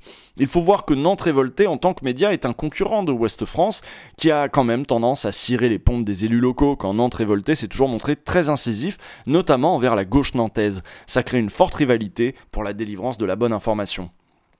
À Ouest France, le directeur départemental de Loire-Atlantique, Arnaud Vadzik, dément par écrit auprès d'Arrêt sur Image que le quotidien ait pu publier des propos hostiles envers Nantes révoltée et fait remarquer que Ouest France avait crédité le média à propos de l'enfarinage de De Rugy. Il estime que son quotidien a cité largement les réponses faites par Nantes révoltée à Darmanin cette semaine et ajoute qu'Ouest France tente enfin de joindre Nantes révoltée qui réfléchit à leur répondre selon nos informations. Nous demandons pourquoi Ouest France semble se refuser à traiter Nantes révoltée comme un média. Et donc ça là c'est Ouest France qui répond. Nous ne nions pas qu'il s'agisse d'un média engagé, comme peut l'être un blog ou une page Facebook, et nous n'avons jamais dit ni écrit le contraire. J'ignore si c'est un organe de presse, mais une chose est sûre, si c'est le cas, je ne connais pas le nom du directeur de publication, ni du rédacteur en chef. C'est quand même un souci, ce manque de transparence. Eh ben oui, mais le Canard enchaîné, tu connais pas tout le monde non plus, hein. Il y a des gens qui signent sous pseudo. Pour autant, c'est quand même un vrai journal. De Rugy, le homard, tout ça. Avant-dernier paragraphe. On voit qu'il y a une lutte de légitimité aussi, hein. On voit que, d'ailleurs c'est pour ça qu'en début de papier, on voyait que Loris Guémard prenait soin de préciser que Nantes révoltée éditait aussi du papier. Parce que voilà, pour un média qui fait du papier, là vous voyez qu'ils ont tendance à dire, regardez, bon, c'est un blog ou une page Facebook. En gros, c'est pas un média, c'est un blog ou une page Facebook. Bah non, c'est un média. Mais alors, qu'est-ce que Nantes révoltée ? que les grands médias semblent avoir tant de mal à décrire. C'est d'abord une page Facebook, créée en 2012, puis un site web et une revue imprimée à partir de 2017 qui couvre journalistiquement des manifestations, des violences policières ou l'histoire des luttes sociales à Nantes. Nantes révoltée ne respecte pas les codes formels et juridiques des médias traditionnels, n'ayant ni ours, liste des membres d'une rédaction, ni directeur de publication dont le nom serait public, et tous ses contributeurs non photographes sont anonymes et ses membres bénévoles. En 2012, on a eu l'idée de créer un petit journal gratuit sur les élections appelant à boycotter Sarkozy et Hollande, avec une levée de fonds distribuée dans les transports en commun, raconte-t-il aujourd'hui. La levée de fonds n'a pas atteint le seuil nécessaire et en désespoir de cause, on a créé la page Facebook. Quand on a eu des moyens, on est revenu à ce qu'on voulait faire, un média de contre-pouvoir avec une revue. Cette genèse, confirmée auprès d'Arrêt sur Image par plusieurs interlocuteurs, est d'ailleurs racontée dans un article de France 3 publié ce 22 janvier. Si Nantes révoltée ne fait rien comme les médias traditionnels, il n'est pas un fantôme. La semaine précédente, une invitation publique avait été lancée pour fêter ses 10 ans et lancer sa seconde revue, Contre-attaque, dans un bar nantais. Mais aucun média local n'a jugé bon de passer, à l'exception de la journaliste Éléonore Duplé. Assez rapidement, je me suis rendu compte qu'ils étaient une source intéressante d'informations, parce qu'ils sont présents sur à peu près tous les cortèges, et de bout en bout, alors qu'en reportage télé, on est présent 1 heure ou 2 maximum, témoigne-t-elle auprès d'Arrêt sur Image. La journaliste de France 3 estime que son rôle de média et de travail journalistique est devenu évident à partir des manifestations contre la loi travail, puis lorsque le Nantes révolté a lancé sa revue l'année suivante. Donc voilà, en plus, il y a une autre journaliste, donc du coup celle de France 3, qui dit, en vrai... c'est les meilleures infos, hein. Ils sont dans les bails, ils connaissent tout, et ils vont vraiment aux manifs. Et derrière, on a de la vraie info, quoi. C'était un vrai boulot de journaliste, avec des reportages, des enquêtes, des interviews telles que l'on peut en trouver dans n'importe quel média, et avec un parti pris engagé et un regard militant qui n'est pas celui d'un média généraliste, résume Duplé, qui reconnaît la qualité des informations publiées. Il m'est arrivé plusieurs fois de passer derrière eux sur des infos qu'ils avaient été les premiers à donner. Je me suis rendu compte que leur travail était rigoureux, sans erreur factuelle. Par exemple, lors de la mort de Steve Maia-Canisso, pendant une fête de la musique, suite à une charge policière, vous vous en souvenez, ils ont plus fait le travail que certains médias locaux, signale à Arrêt sur Image la journaliste indépendante nantaise Marion Lopez, co-autrice d'une enquête sur Nantes révoltée et les mouvements autonomes pour Médiacité. Ils ont sorti en premier les images de la charge ayant mené à la mort de Steve, précise notamment l'autre co-autrice, la journaliste Elsa Gambin. Elle a traité de l'annonce de Darmanin dans Reporter. Au fil des années et des infos, on arrive à la fin de l'article, les auteurs et autrices de Nantes révoltée ont gagné la confiance des engagés au sein des luttes sociales et décroché en retour une haine tenace de bien des responsables politiques, d'autant que les manifestations locales sont perçues comme de plus en plus violentes, ce qui est faux. La violence dans le monde social comme ailleurs s'est particulièrement atténuée, pointe Gildas Loiran, en évoquant un travail sociologique inachevé portant sur les manifestations qui dégénèrent. Fut un temps où les manifestants nantais pouvaient plastiquer une maison ou tirer des tiges d'acier sur les CRS. Donc ça c'est le refrain que vous entendez, sur ils sont de plus en plus violents, c'est l'ultra-violence, et lui il dit franchement quand on regarde non, en fait non. Ça va taguer des vitrines, ça va. A l'inverse, la violence des forces de l'ordre s'est considérablement accrue. Ça c'est le sociologue qui parle je crois. Comme la tolérance sociale à ces violences légitimée par le fait que les manifestations seraient elles-mêmes plus violentes. Et oui, si on dit que les manifestations sont plus violentes, ça suppose qu'on y envoie des Robocop qui vont tout défoncer quoi. C'est de ça dont rend compte Nantes révoltée, mettant à mal le discours dominant. Un nouveau média à l'extrême gauche des Pays de Loire, titré Street Press en 2017 à propos du lancement de la première revue imprimée tirée à 3000 exemplaires. Qu'est-ce qu'un média ? Lance à Arrêt sur Image son auteur et rédacteur en chef Mathieu Mollard. Donc c'est celui de Street Press. Et Mathieu Mollard dit « J'ai une vision extensive de ce qu'est un média et un journaliste. À partir du moment où on produit des infos de manière indépendante et en affichant d'où on parle, on est un média. Qu'il soit salarié ou pas, Nantes révoltée produit de l'information, même si on peut contester ce qu'il raconte et leur point de vue. » Cette perspective est partagée à Nantes par le SNJ-CGT de France 3, qui dit « Il nous paraissait important de publier un communiqué non pour défendre Nantes révoltée, mais pour dire qu'il serait très dangereux de dissoudre quelque chose qui pour moi aujourd'hui est sans conteste un média. » S'alarmait ainsi Duplé. C'est mettre le doigt dans un engrenage qui serait dangereux pour la liberté de la presse dans son ensemble. Voilà. Attendez, parce que j'ai un buzz là. Voilà, c'est bon. Quotidien, interview Nantes révoltée et les coupes au montage. Ah ouais. Au même moment que paraissait cet article, TMC diffusait dans Quotidien un petit reportage consacré à Nantes révoltée à Nantes. Y figure la députée LREM Opelt, des images dans une librairie nantaise, les journalistes s'inquiètent d'y trouver un photomontage de Macron grimé en Hitler, ainsi que dans une manifestation. Mais aucun échange avec les membres de Nantes révoltée qualifiés de groupe tout au long de la pastille vidéo. Pourtant, notre équipe a accepté de leur répondre, et ce, pendant 1 heure, a témoigné le média sur Twitter et sur son site web. Mais pas une seconde de ce long entretien n'est apparu à l'écran, et ces échanges n'ont pas été évoqués auprès des téléspectateurs. Ah, bah beau boulot Quotidien, hein. On va regarder ça. On va regarder ce qu'a fait Quotidien. Ah putain, les pubs de merde sur le site de MyTF1. Casse-couille. On va regarder ce petit sujet.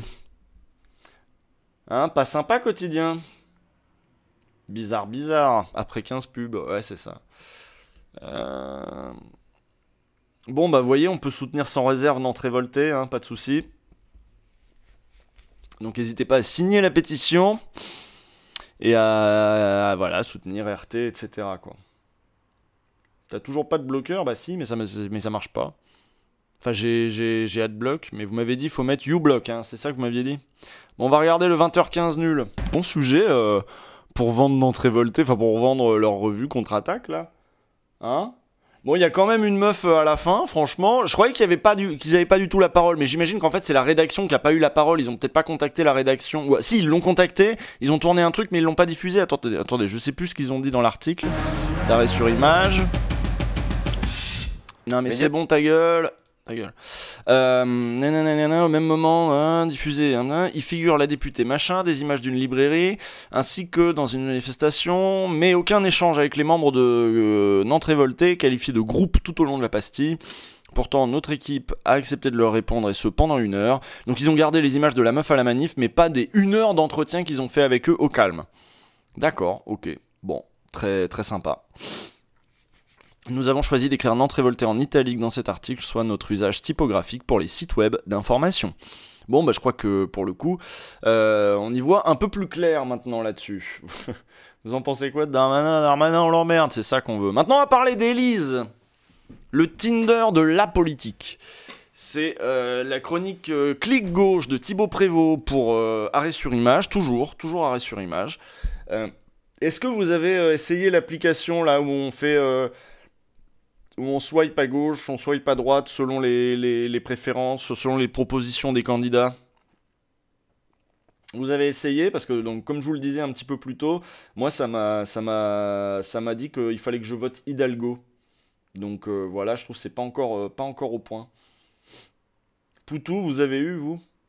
Bah, mais moi, il m'a pas proposé grand-chose de Poutou, je crois. Mais bon, je vais faire comme l'appli me dit, hein, je vais voter Hidalgo. Bon, en 3 semaines, 2 parfaits inconnus ont constitué une base de données qui regroupe les opinions politiques précises d'1 million de Français, sans que personne, journaliste comme régulateur, n'y trouve rien à redire, comme le scandale Cambridge Analytica semble loin. Il était une fois 2 étudiants de grandes écoles de commerce, HEC Montréal et ESCP Paris, Grégory Casara, 22 ans, et François Marie, 19 ans, qui voulaient résoudre le problème de l'abstention des jeunes à l'élection présidentielle. Leur arme, une application mobile qui matcherait l'utilisateur avec un candidat en fonction de ses opinions sur une 50aine de mesures politiques précises, façon Tinder, swipe à gauche si t'es contre le rétablissement de la peine de mort, à droite si t'es pour les légumes bio à la cantoche, et à la fin, sur un joli podium, l'appli te montre pour qui voter en fonction de ton degré d'adhésion. Bon, déjà, bon. Voilà, moi le concept, je suis moyen fan. C'est pas ce que j'appelle de la politisation, c'est ce que j'appelle du conseil clientèle, à la limite, je sais pas. À concept viral, succès fulgurant, la bestiole baptisée Élise est lancée le 2 janvier, atteint le 1 million de téléchargements en 15 jours et squatte le podium des applis françaises les plus populaires sur les stores de Google et d'Apple. La semaine suivante, ses créateurs se payent un petit tour d'honneur des rédactions généralistes enthousiastes sur l'air laudateur des petits jeunes connectés qui vont réconcilier les jeunes et la politique. Ça, c'est un média, c'est un refrain qui marche bien dans les... Parce que, vous savez, les journalistes politiques, les journalistes tout court, ils crèvent d'envie de ça. Ils crèvent d'envie que les jeunes se politisent comme eux, ils veulent qu'on se politise. Ils crèvent d'envie de voir des jeunes propres sur eux, qui s'impliquent pour participer à leur petit jeu électoral, là, comme on a dit, avec les bons candidats, les machins. Voilà. Donc ça, c'est des super bons trucs. Parce qu'ils sont là, les jeunes s'intéressent plus à la politique, pas de bol, moi je suis journaliste politique et je suis censé parler de ça. Et alors là, quoi, je sers à rien, ils m'écoutent pas, machin. Bon. Donc là, ils sont contents, ils ont l'impression que cette appli va ramener à eux des jeunes perdus, qui ne s'intéressaient pas à leurs histoires. Donc bon, évidemment, ils sont invités de partout. Success story hexagonal, garantie sans regard critique, à l'exception notable de Numérama. Pourtant, la polémique est juste au coin de la rue, si tant est qu'on tende le coup. Le 12 janvier, Jean-Luc Mélenchon est le premier à dégainer en révélant que lorsqu'un utilisateur d'Élise se dit favorable à toutes les propositions, celui-ci propose de voter Macron. En cas d'égalité entre les candidats, imaginons que vous soyez d'accord avec 8 propositions de Macron et de Poutou, c'est encore le président sortant qui est placé en tête. D'autres utilisateurs découvrent que tous les candidats n'ont pas le même nombre de propositions, que les classements affichés ne correspondent pas au pourcentage d'affinité avec le candidat, que sur la 50aine de candidats listés, seule une quinzaine est officiellement candidate. La quarantaine. Sur la quarantaine de candidats listés, seule une quinzaine... Ah oui d'accord, ils ont fait une sélection des 15 candidats dans lesquels ils croyaient, quoi. Et voilà, seul parce qu'ils disent plus. Pour les autres, Macron y compris, c'est vrai que Macron n'est pas officiellement candidat, Élysée se base sur des propositions formulées en 2017. Pour les fondateurs, la prédominance macronienne est un bug lié au langage de programmation. Ah bah c'est con ça. C'est bête, c'est un bug. Une mise à jour plus tard, tout est oublié, affirme le co-créateur de l'appli François Marie, mais la nouvelle méthode fait apparaître d'autres problèmes, relève Libération. Nous y reviendrons. Ah, il y a d'autres problèmes. Favoritisme, faille de sécurité, revente de données. Que reproche-t-on à Élise, le Tinder de la présidentielle ?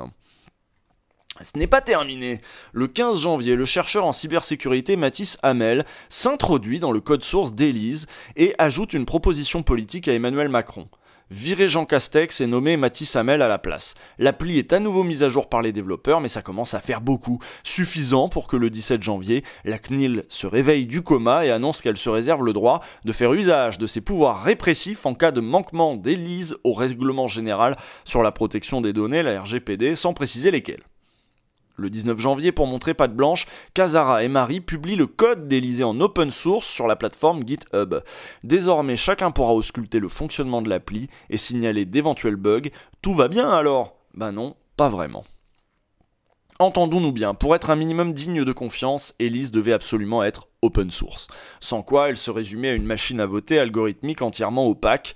Input, vos opinions, output, une consigne de vote. La machine est désormais transparente, et tant mieux, mais après les problèmes techniques, un autre souci se pose, fondamental. Pour fonctionner, Élise collecte des données personnelles. Sur Twitter, la chercheuse en cybersécurité Esther Onfroy les énumère. Opérateur téléphonique, info sur le téléphone utilisé, date de naissance, code postal et genre, le tout envoyé sur le serveur d'Amazon utilisé par les développeurs d'Élise et regroupé sous un identifiant unique. Par la suite, chacune de vos opinions, d'accord, pas d'accord, est envoyée au serveur et consignée dans votre profil unique. Sur les 500 propositions disponibles, l'application vous oblige à donner votre avis sur au moins 25 pour vous dire qui voter, et ses créateurs vous encouragent à vous exprimer sur une centaine d'entre elles pour que les résultats deviennent réellement pertinents. Pour rappel, fin janvier, avant que l'application ne disparaisse des plateformes, elle avait été téléchargée par 1 million de Français, c'est considérable. Elle a disparu des plateformes ? Ça, j'avais pas vu ça. Pour le dire autrement, en 3 semaines, 2 parfaits inconnus ont constitué une base de données qui regroupe les opinions politiques précises d'1 million de gens sans que personne, ou presque, ne moufte. Pas même la CNIL, alors que la conception d'une telle base de données est explicitement interdite par l'article 9 du RGPD. On ne constitue pas de base de données qui répertorie les gens et leurs opinions politiques. Voilà, c'est comme ça. Parce que ça rappelle des mauvais souvenirs, que ce soit l'Allemagne de l'Est, que ce soit le régime de Vichy, etc. On ne fait pas ça. Sans que personne, sauf Mathis Hamel, encore lui, ne relève que le croisement du code postal, du genre et de la date de naissance permet d'identifier quelqu'un avec 87% de certitude, selon une étude de l'université Carnegie Mellon. Et sans que personne dans les rédactions généralistes n'ait simplement l'idée d'aller consulter les conditions générales d'utilisation d'Élise, les CGU, où l'on pouvait lire noir sur blanc que vos données anonymisées, entre guillemets, pouvaient être transmises à peu près n'importe qui, en fait, et n'importe comment. Depuis, les CGU ont été amendés, mais les données peuvent toujours être transmises à des tiers, et les 2 créateurs d'Élise affirment au monde, main sur le cœur, que jamais, au grand jamais, ils n'auraient vendu leurs gigantesques fichiers à un parti politique, mais qu'ils étaient disposés à transmettre leur base de données pour des recherches scientifiques. Nouvelle preuve de bonne foi, la base de données collectée a été purement et simplement supprimée, affirme-t-il. Tout va bien ? Toujours pas. Qu'est-ce qui se passe encore ? Offrons à Casara et Marie la présomption d'innocence, nous dit Thibaut Prévost. Ils sont probablement très bien intentionnés, droits dans leur pompe et incorruptibles. Le problème, c'est qu'à ce stade, personne n'a aucun moyen de le savoir, encore moins de le contrôler. Donc faut le faire sur la base de leur bonne tête, quoi. Les CGU ont peut-être été amendés, mais à l'heure d'écrire ces lignes, on n'en sait rien, puisque l'appli n'est plus disponible sur les App Store. La base de données a peut-être été supprimée, ou peut-être pas, on n'en sait rien. Peut-être qu'elle dort sur un disque dur, prête à être transmise, ou vendue au plus offrant. Parce qu'on pense, eux ils ont dit on le vendra pas à des partis politiques. Et si c'est, je sais pas, vous avez dit pour des chercheurs, très bien, c'est un think tank qui vous l'achète. Un think tank qui vous dit que ça va servir à faire des recherches. Un think tank financé par qui ? La Fondapol, genre la Fondapol ou je sais pas qui. Vous voyez, il peut y avoir quand même des intérêts économiques aussi derrière qui foutent du pognon dans des think tanks, qui pourraient vous racheter ça en vous disant c'est de la recherche, et au final, ça va servir à tel ou tel groupe politique, quoi. Bref, moi j'aime bien comment l'idée de... Ils ont pas peur. Ils ont peur d'être d'une récupération politique, parce que, politique... Mais ils ont vachement moins peur d'une récupération par un conglomérat d'Amazon, tu vois, de je sais pas qui, de Facebook, etc. quoi. Ça me fait pas peur, on est habitué à ce que ça fasse pas peur, quoi. Ça c'est normal. La base de données a peut-être été supprimée, voilà. Et les acheteurs ne manqueront pas. Rendez-vous compte du trésor sur lequel sont assis Casara et Marie, les opinions politiques d'1 million de Français. Mettez-vous à la place d'un parti politique ou plus probablement d'un intermédiaire, comme un courtier en données, un data broker, dont le travail est de récolter des gros volumes de données et de vendre des logiciels de stratégie électorale à prix d'or aux partis politiques pour influencer des scrutins via des campagnes numériques ciblées. Depuis l'utilisation de la start-up Leiji Muller-Ponce, depuis rebaptisée Explain, dans la campagne victorieuse d'Emmanuel Macron en 2017, et bien que leur influence sur le scrutin reste pour le moins limitée, ces logiciels sont incontournables.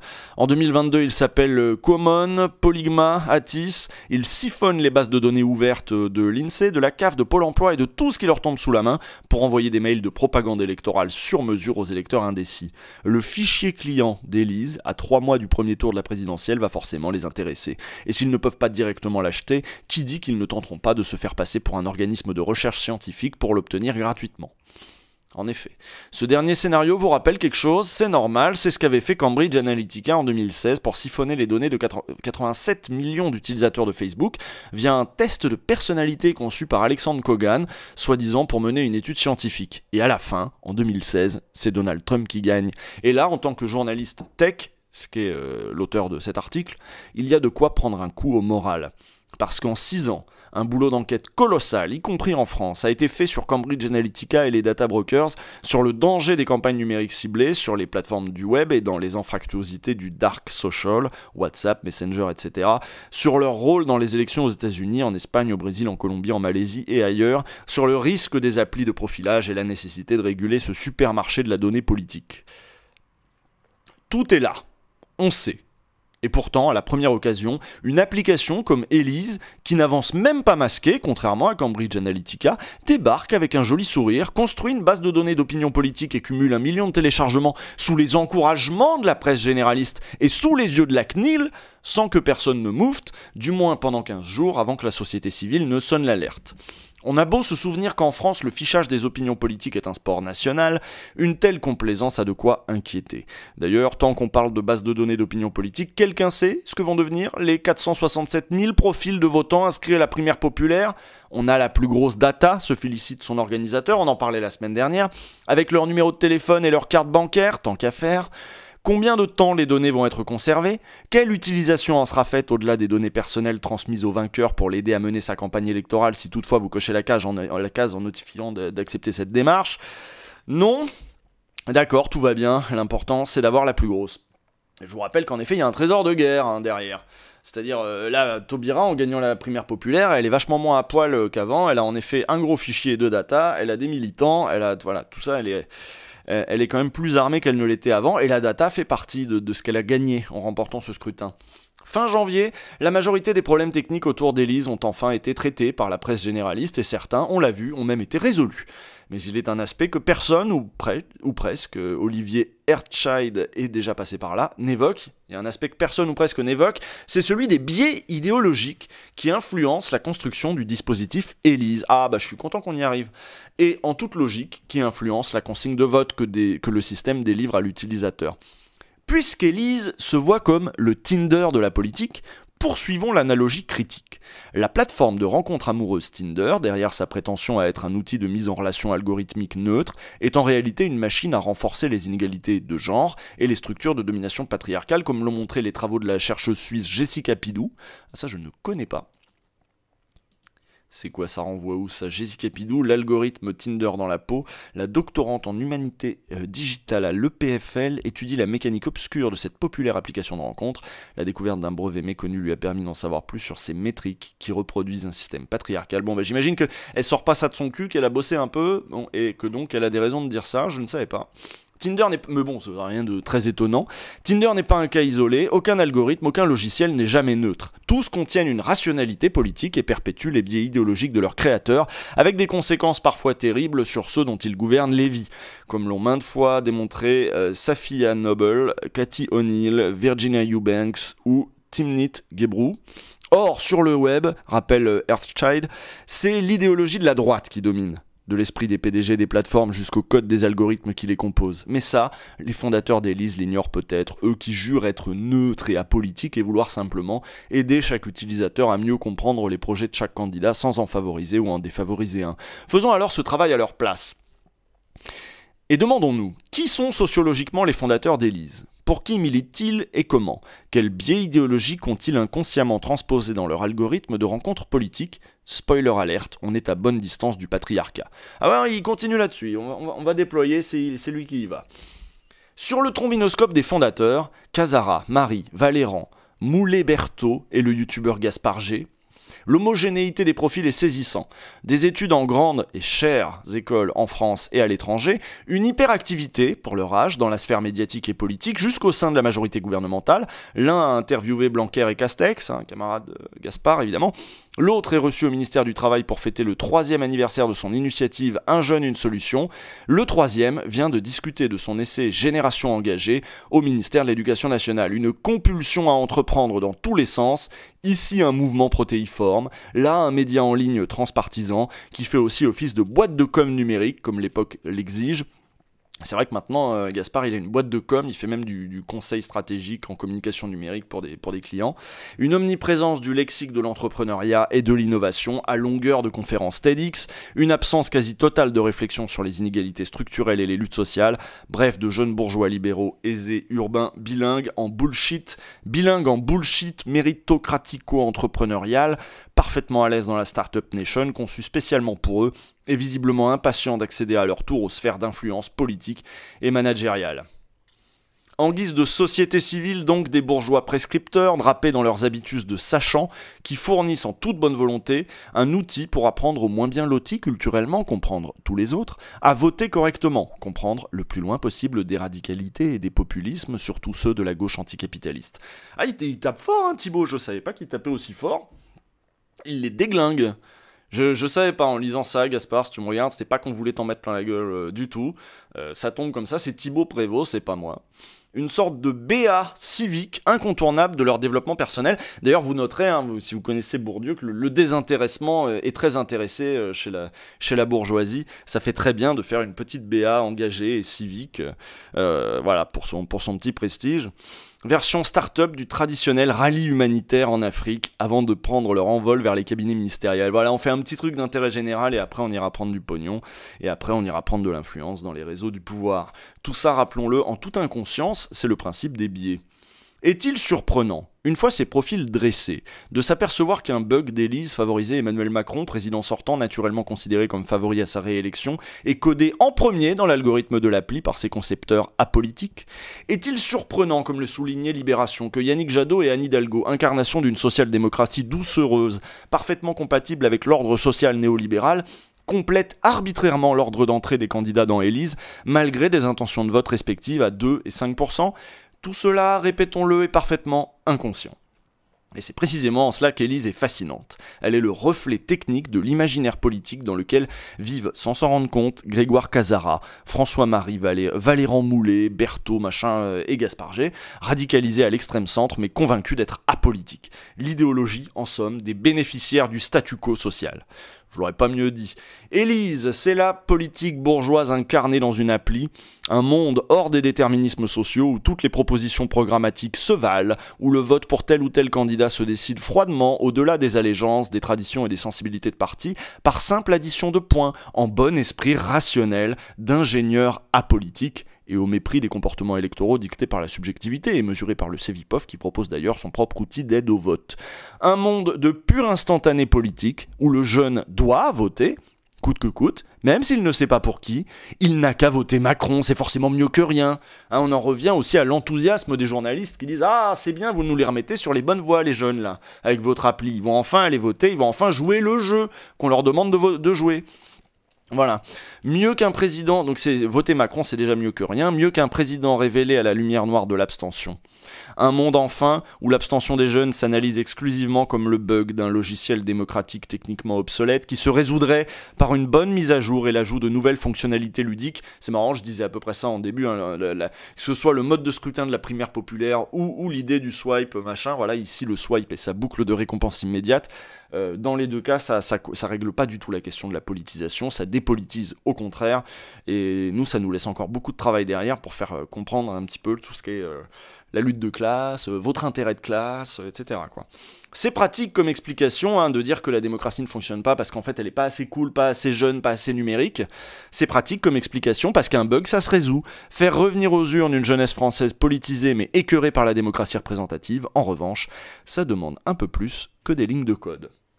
Bon, et ben l'article, il rigole pas, hein, il ventile, il sulfate, tout ce que tu veux, mais ouais, ça va, c'est sympa. Donc encore une fois, je voulais pas faire de l'ad hominem, je savais pas dans quelle mesure Gaspard était mouillé dans le truc, mais très sympa le Thibaut Prévost qui, lui, il y va à la sulfateuse, hein. Lui, il en a rien à foutre. Mais c'est bien, des fois, il faut pouvoir se cacher derrière des articles qui disent ce que moi le modéré, bien sûr, de la gauche, je ne peux peut-être plus dire tel quel. Voilà. Ou alors je vais mettre les formes, voilà. Taubira possède maintenant... Non, il n'y a rien de neuf hein, sur les internets avant qu'on se quitte. Je regarde un peu Twitter... Mais on va se quitter, hein. Vous avez vu, j'ai mis la musique, c'est qu'on est sur la fin, il est 21h51, ça fait 2 heures de live.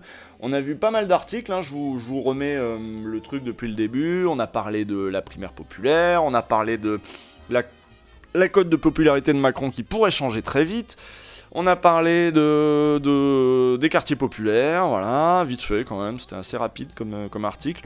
On a été plus long sur Nantes révoltée et sur Élise. Moi j'aime bien l'idée de faire d'abord une première partie actu rapide, je pense que ça structure bien le live, une première partie actu rapide, et GG Jules, tu as bien streamé. Eh oui merci, c'est gentil.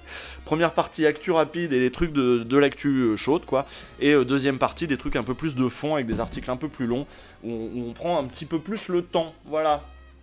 Très bien, très bien. Bon allez, où est-ce que vous allez là ? Je sais pas où vous allez. Où est-ce que je vous envoie ? Moi je sais que je vais regarder le live de Mediapart de ce soir, pas le live, le à l'air libre de Mediapart de ce soir, parce que ça m'intéresse. Sur le même plateau, il y a Manuel Bompard, il y a putain, les noms m'échappent, ça y est, je fatigue. Mathilde Imer aussi, et c'est celui de Christian Paul, voilà, le soutien de Taubira. Christian Paul, Mathilde Imer et Emmanuel Bompard qui se prennent la tête sur le plateau de À l'air libre, j'ai envie de voir ça. Je vous le conseille, hein, c'est là. À l'air libre, numéro 196. Alors apparemment ça parle un peu d'Afghanistan, mais il y a surtout ce débat. Et ensuite donc, je vous le montre, et puis en fait je vous l'ai pas montré, ouais, je vous le montre. Ça, à mon avis ça chie un peu, ça va envoyer un peu de pâté. Déjà vu, déjà vu, oui bon c'est pas grave. Et où est-ce que je vous envoie ? Voilà, c'était ça la question. Faut que j'ouvre la bonne page, ça c'est France Q, ça c'est... Voilà, mais c'est les mêmes couleurs, donc je m'y retrouve pas. Alors, il faut que je regarde, il y a qui fait quoi là ? Je vais pas vous renvoyer chez Wissam quand même, je vous envoie toujours chez Wissam.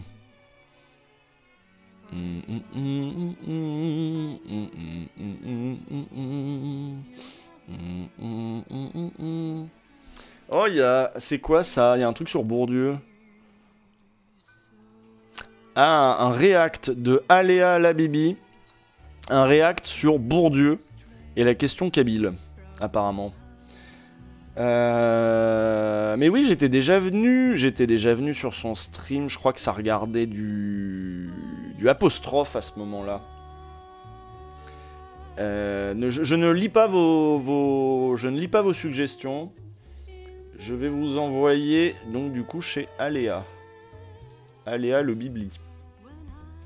Tac. Vous verrez bien. Soyez gentils. Ah oui, pourrissez pas le chat en arrivant. Pourrissez pas le chat direct en arrivant. Vous arrivez, vous êtes respectueux et respectueuses.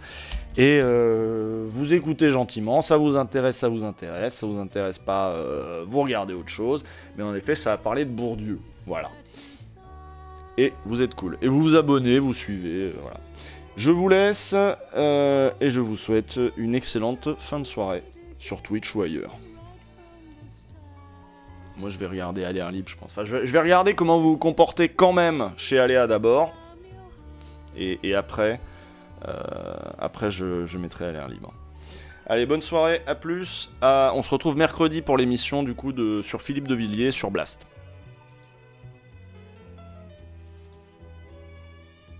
Bien, c'est cool.